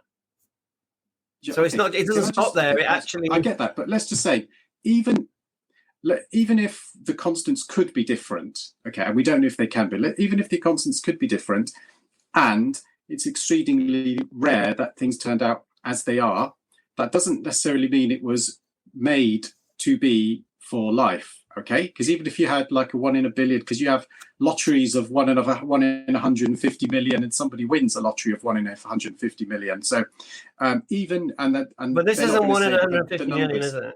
I know. What I know, you're having to posit, but the only way. If it's, I just want to just make this point. Even if I give you the point that it's exceedingly rare, of course we wouldn't be here if it was different. But that doesn't necessarily mean that it was made for us. The fact that it's exceedingly rare. What's required? We understand the point. You're saying that okay, fine, this is very rare, but doesn't mean that somehow this is specifically made for us. There's a problem with that view, and the problem with that view is this. And the plot that I showed you was actually doing the physics, changing the constants to see what the result would be, and that small triangle was where there was a life permitting use. Now we're in that universe. The question is, why? How is that the case? How is now the question? the only response to the rarity of this event occurring. So, for example, someone winning the lottery, hundreds and thousands and millions of people will be doing the lottery, and one of them will win. The only reasonable thing that people have tried to do, I think it's unreasonable, but the only reasonable position that people have tried to do is to say, look, there are multiverses. There are millions and millions of universes, infinite number of universes. So it's bound to happen at some stage. Now, what that is positing something even more incredible to try and explain where we are in this scenario. And also, Imran, without any evidence, there's no evidence for a multiverse. And also, Ehsan, your analogy of somebody winning the lottery, saying 150 million people, right? The problem with your analogy is this, Ehsan. If your neighbor, let's say, won the lottery, okay, and then the next week's draw, they won the lottery again, and then the week after they won it again, and that happened for the next 50 years, would you attribute that to chance? It's possible by chance, but I would say we'll want to look into that a bit more detail, because would you reasonably? We know about. Would you reasonably attribute that to chance, Ehsan? Let's be honest here. I wouldn't know, but then we know people can fix the lottery. You wouldn't. So we know that's a possibility. So that's we know it's a possibility that people can fix the lottery. The point. Yeah, Ehsan, that's the point. The point here is not somebody winning the lottery out of 150. No. The question is this, Abbas. The question is, why wouldn't he attribute it to chance? Yeah. Why not chance? Okay. Because what's going to be more likely? We know people can fix the lottery, so somebody winning the lottery more than once was probably more likely that someone has fixed the lottery. But why not chance? Than it by chance. Well, why not chance? I've just told you because it's more likely, because we know people can possibly fix the lottery. That's more likely someone did fix the lottery if somebody has won it more than once. Yeah, so basically what you're saying, that on balance, we agree with balance of probability, Ehsan, what you're saying is that it's highly unlikely, because rationally, the probability of somebody winning it every single week for the next 50 years is, it can happen, it is possible, but it is so improbable that you would never reasonably accept it as a rational possibility. So the point here is, why do you do that to the universe? Because the universe, the statistics for the universe actually far outweigh the lottery. Look at Muhit's example. Winning the lottery 10,000 times in a row while getting struck by lightning each time is more probable than a life-permitting universe. Okay. Well, firstly, those calculations done by those creationists. Why couldn't the universe have been fixed the way it is? Why couldn't somebody have fixed the universe the way it is, rather than this absurd chance? Okay, well, firstly, there's no evidence for that. But secondly, there's no evidence for somebody fixing the lottery. Okay. Firstly, going back to the point about we don't know what comes after us. So let's just imagine that we have global warming, all humanity dies, and a new species evolves that fits perfectly into. If some butts were pots and pans, there'd be no need to tinkers. What about? Yep, and so the species that comes after us, that is much more suited to live in hotter temperatures, could say that those hot temperatures was fine-tuned for them to evolve. I just want to say, we not necessarily be the end product. I don't think you understand the argument of fine-tuning, to be honest. Ehsan, I just want to say that, because you made this statement that I don't think you do. And I'm just going to post something in the chat. So the paper that I was actually a paper that I put up is actually from Harvard University, and it's from a physics department. It's not by a creationist. Published in 2007. I've put the link in the paper. Have a look at it. Sure. So what I'd suggest is don't write off this as a creationist thing, because these constants were not discovered by specifically creationists. Yeah, I'm saying they're used by creationists. Yeah. So the numbers aren't exaggerated. The numbers just are, and they need to be explained. And I think that's the issue here. And the explanation that, look, we were really lucky, some people may buy that, but when your luck is this amazing, I love Brother Makit's example of the winning the lottery and being struck by lightning every single time and doing that several times in a row. If you're that lucky, then I would say that, somebody up there is, looking after you. And I think that's the problem that it raises. This is why the fine-tuning argument. It's nice to think, yeah. But if you want to say that, actually, no, this is completely random, you have to have a reasonable explanation for that. And that's difficult to come up with from my perspective. Okay. I mean, obviously, you're already inclined to believe in the God, so that puts you down that path. And you're already inclined to disbelieve in a God, so that puts you down that path. I just have two things. No, because first thing is when Sorry, you were about to say something. Sorry. Yes, which is it's very strange when the top boys asked you to come on. You said you were too tired. Then you turn up here. That the child is a bit confused by that, But the second thing is, what is particularly interesting to me is you started off by basing your argument on randomness and chaos, and then at the end of it, you said that randomness and chaos does not exist. You actually accepted Dr. Imran's and my claim. But it's good to see that you can learn, and it's not too simple for you. Us hacks, we don't know too much about science, but that seems to be something that we were aware of. We're not as trained as you are, Almighty One. But I just wanted to put that out there. You did eventually accept our answer on that point. Why is that? No, I accepted. Yeah, okay, let me explain. Firstly, I still stick to the point that we don't know if the constants are any different. But when you brought up the possibility that the constants could be different, I accepted it for the point of the discussion to say that even if it is even if it is exceedingly rare, that still doesn't mean it was made for us. I just accepted it for the point of discussion. No, you actually accepted it, and when Dr. Imran, Dr. Imran, you're going to make the point. Please go ahead. No, go. Please go ahead. No. He made it towards you. I want you to respond to him because no. I don't know if I'm going to make the same point as you. So please continue. Finish your sentence. Okay. So Dr. Imran asked you, is that process random or is it not random? And you said it's not random. It's just something that we can't account for. So you accepted his claim on variables, right? So therefore, you didn't put it as a hypothesis. Yeah, I said that at the beginning. Yeah, totally. No, you dismissed that at the start and you accepted it at the end. No, as I've just said, I accepted it at the beginning, but when you brought up the point about the variables could be different, even though I said it doesn't, there's no evidence they could be different. When you said that they could be different, I accepted it for the point of understanding your argument and making the counter argument. That why couldn't it be different? Where are you getting this from? Hold on, Hamza, don't allow him to shift. Go on. Making up. No, I've said the same point to you about 3 times. No. Dr. Imran made a very specific question. Is it random or is it not? Yes, you give a similar answer to Hamza after having accepted Dr. Imran's point. So the thing is, you can't say it was just a hypothetical answer to Hamza's claim. You accepted. Look, people in the comments are accepting that this is the case. Here is the thing, Hassan. If it was just me and you, I get if you come to that conclusion, but you don't have all of us here and everyone in the chat who witnessed it on multiple occasions. Dr. Imran, what were you going to say? I apologize, Hamza, but Dr. Imran was about to make a point. No, that's fine. So basically, the point that I was going to make, so Jazakallah for that, you really nailed that point, Tijaz. So the point that I was going to make is that you said that the variables could or could not be different, and I'm saying that what the scientists, the physicists have done, is they can they know the relationship between the constants and how they affect the physical characteristics of the universe. This is the calculations they would do.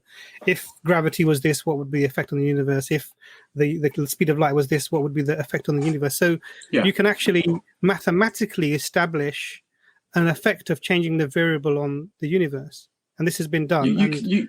You can postulate what the effect would be. But that doesn't necessarily this is the beautiful thing. I love the way you use that, Ehsan. I love the postulation, because this is what physics is. It's based upon mathematical models of what the universe would be like. And then the evidence is established later to support the model. So the postulation for these models is based upon the current constants that we have. And now so the relationships that are established for these constants with each other and the effect on the universe is from observation of the current universe that we have. So evidence-based empirical starting point. And then what you do is you adjust the equation. So if A plus B equals C, you say, well, if I keep increasing C, I know what's going to happen to A or B, because you can have that relationship with them. And you can, so they will do the same thing here, and they can plot the effect on the way the universe would be. Would there be any matter? Would there be particles? Would we be able to generate water, for example? Would carbon form? Hamza's favorite topic.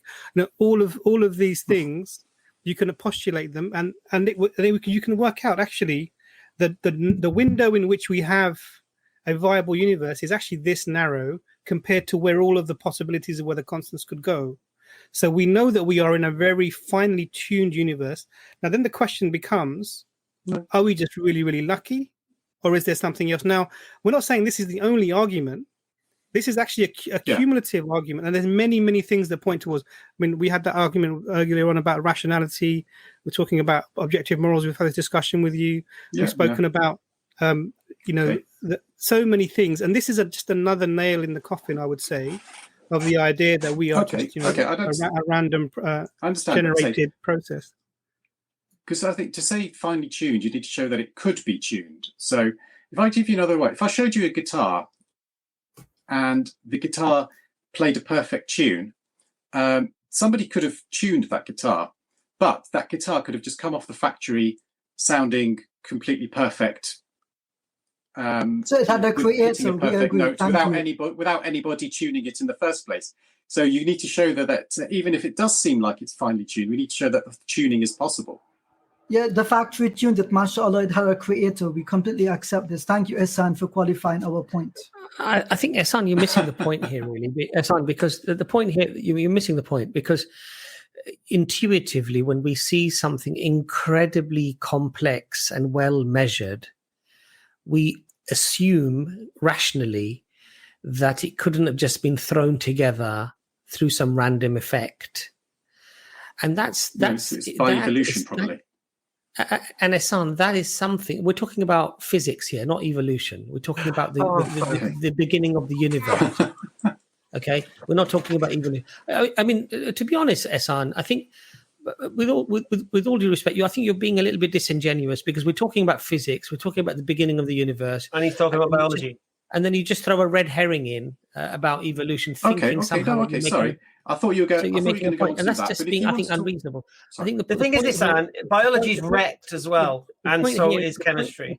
The point I'm making, Ehsan, is this: no, it's not. That whenever we see something that is incredibly measured out and precise, we automatically assume, reasonably, I would say, that it has been designed that way. But when it comes to the universe. When it comes to the universe, Ehsan, what you're doing is you're offering these examples of guitars and puddles, when in reality, or lottery, when in reality we're talking about, as Imran said, and as Hamza said, one particle of matter in the entire known universe, and you color it a different color, and then you've got, was it 10 billion times more chance of locating that one electron or particle? I mean, those are sort of ludicrous probabilities that we're talking about, and you're talking about puddles and guitars, and you're talking about the lottery, somebody winning it once, as if somehow that is somehow equal to what we're talking about. And I just think it's not really reasonable to do that. No, okay, it's an analogy, but I mean, if you look at the solar system, that's physics. You got the sun at the center. You got the planets that orbit. You got the moons that orbit the planets. That's all. It does look perfectly ordered, but it all follows beautiful gravity and forces that way. So, are you saying it couldn't be any other way? Well, as I said, we don't know if it could be any other way. Is that what the scientific community is saying, or is it just you? The scientific, well, no, it's not just me. The scientific community. So which renowned physicist? Stephen Hawking say this? Well, actually, I mean, Stephen Hawking said if the universe is fine-tuned for anything, it's for making black holes. Did Stephen Hawking believe that the universe couldn't be any other way? It's probably one of many who said that. I think yes. Well, he said that the universe couldn't be any other way. I don't know if the so the universe is the way it is deliberately. That's what you're saying. No. No one's saying it's deliberate. Well, only theists saying it's deliberately. But I'm saying is even if it couldn't be any other way, we don't know if the How would we know if it could be any other way? What are you talking about here? How would you determine? How would you determine gravitational force, for example, and electromagnetism? How is this determined? What governs it? I mean, from our current understanding, it's governed by their inherent properties. We don't know. So they govern themselves. We'd have to find, well, from their inherent properties, we'd have to find an alternative universe and see if things could be different there. You got to stop using the phrase inherent properties, because then that just belies the question. Where do those properties come from? Or from other inherent properties. Okay, where do those inherent properties come from? From other inherent properties. It just goes back and back until you can't say any longer inherent properties. They have to have come from something deliberately. Again, systems not deliberately. Don't produce. So it's not deliberately. So then it's random then. No. Well, sorry, when you say deliberate, then you're if it's implying not that random, there's an intention behind it. Well, yes, because it's ordered. Do you believe in the Big Bang? Do you believe in the Big Bang? No. Well, firstly, it's not a case of either deliberate or random. Do you believe in the Big Bang? With regards, okay. Well, no, it is. Okay, I'm just answering you. I'm just answering you. I believe in the Big Bang is the best. Will you shut up and just let me answer your question, okay? Will you shut up and answer my question? Whoa. I'm just trying to answer your question. If you stop answer the bloody question. Do you believe in the Big Bang, yes or no? I accept the Big Bang as the the best. Was it a controlled explosion or was it random? The expansion of the universe after the start of the Big Bang was following by its physical processes. So was it controlled or was it just chaos, random? I wouldn't say it's random because it followed physical processes, but it may appear controlled. Why do you keep saying physical processes are not random, where you believe in natural selection, which is based on random natural processes? I don't get it. I can't marry you up. No, I know you don't. Right. So natural selection is based on random mutation, yet you don't think natural processes are random. Whereas the random mutation according to the natural selection idea, is a natural process. So natural processes can be random.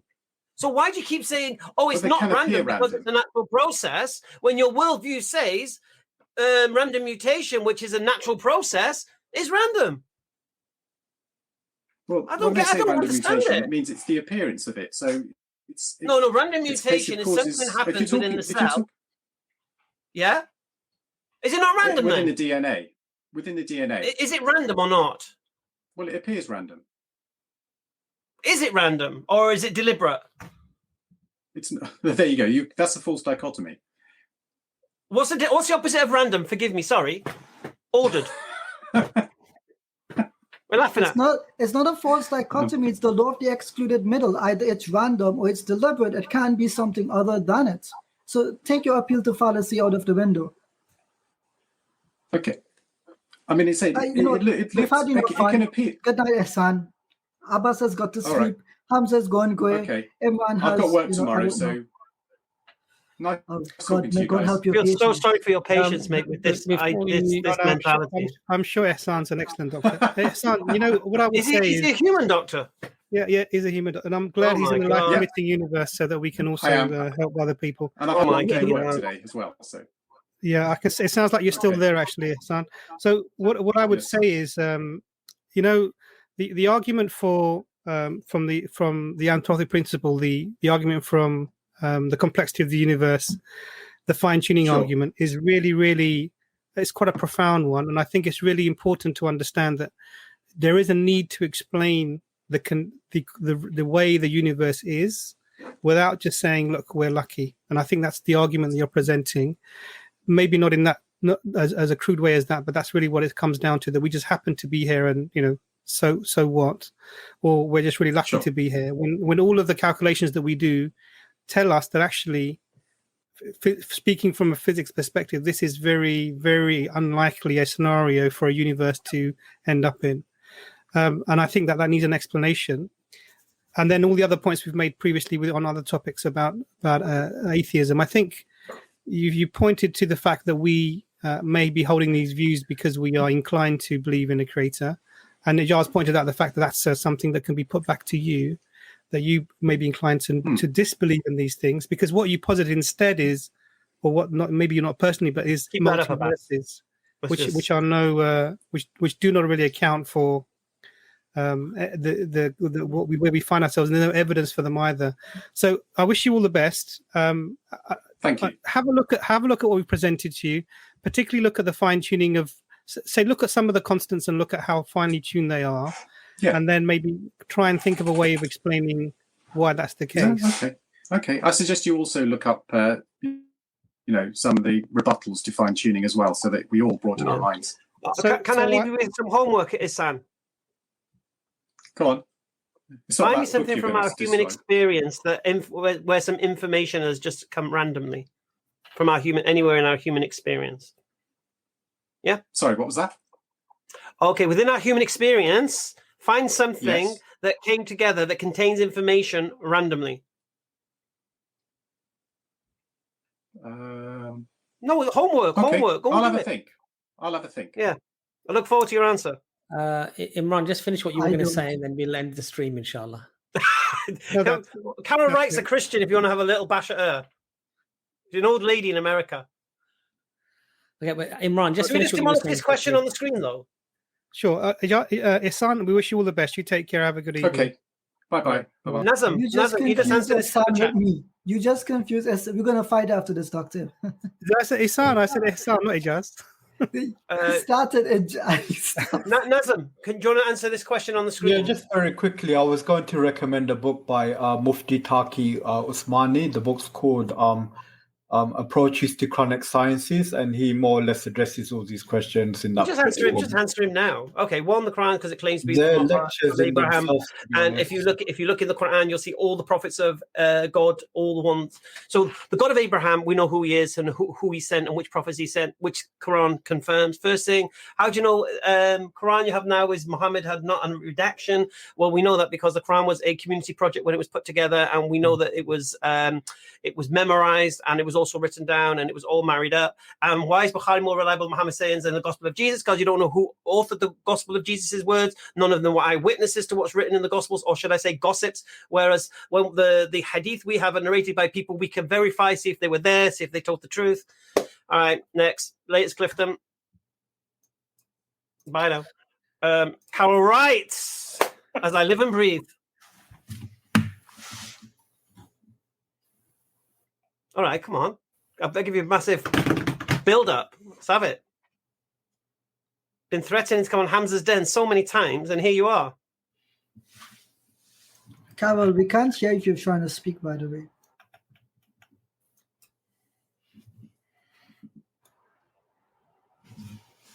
Maybe she's away from a computer. Carol! No, she's an old lady. She shuffles about and that. Oh. She's really abusive, though, against Islam. And she's got these crazy Christian ideas.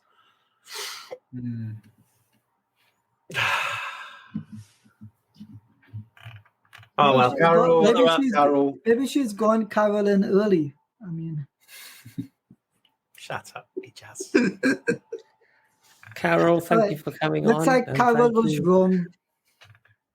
Bye-bye, Carol. Have a lovely evening. Good night. Okay.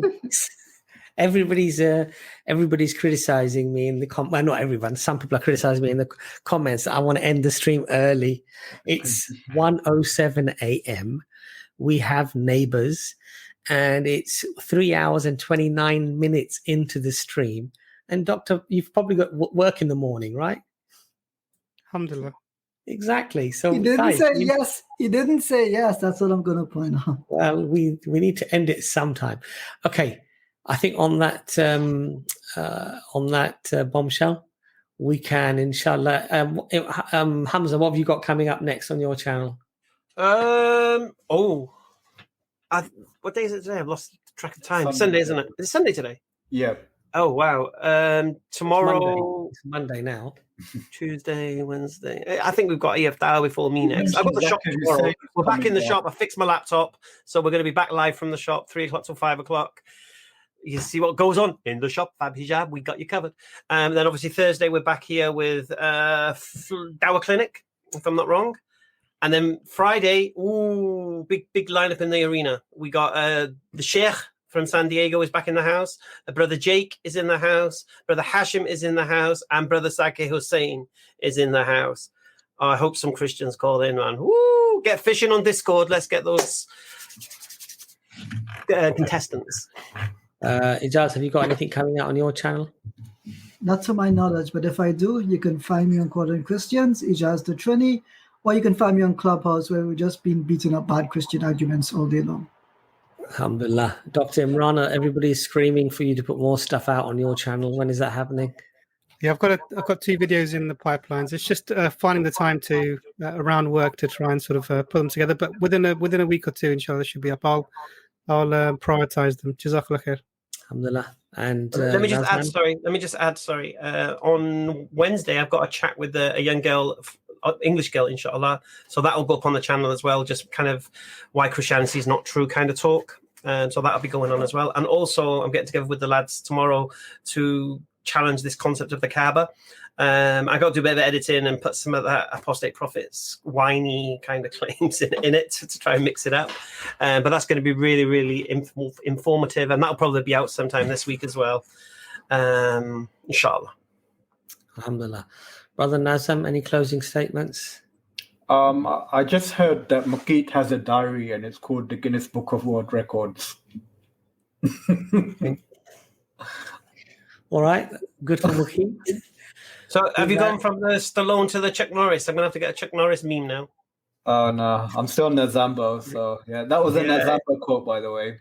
Looking good, though, bro. Looking sharp. All right, guys. Inshallah, with that, Assalamu alaikum wa rahmatullahi wa barakatuh. Wa alaikum assalam.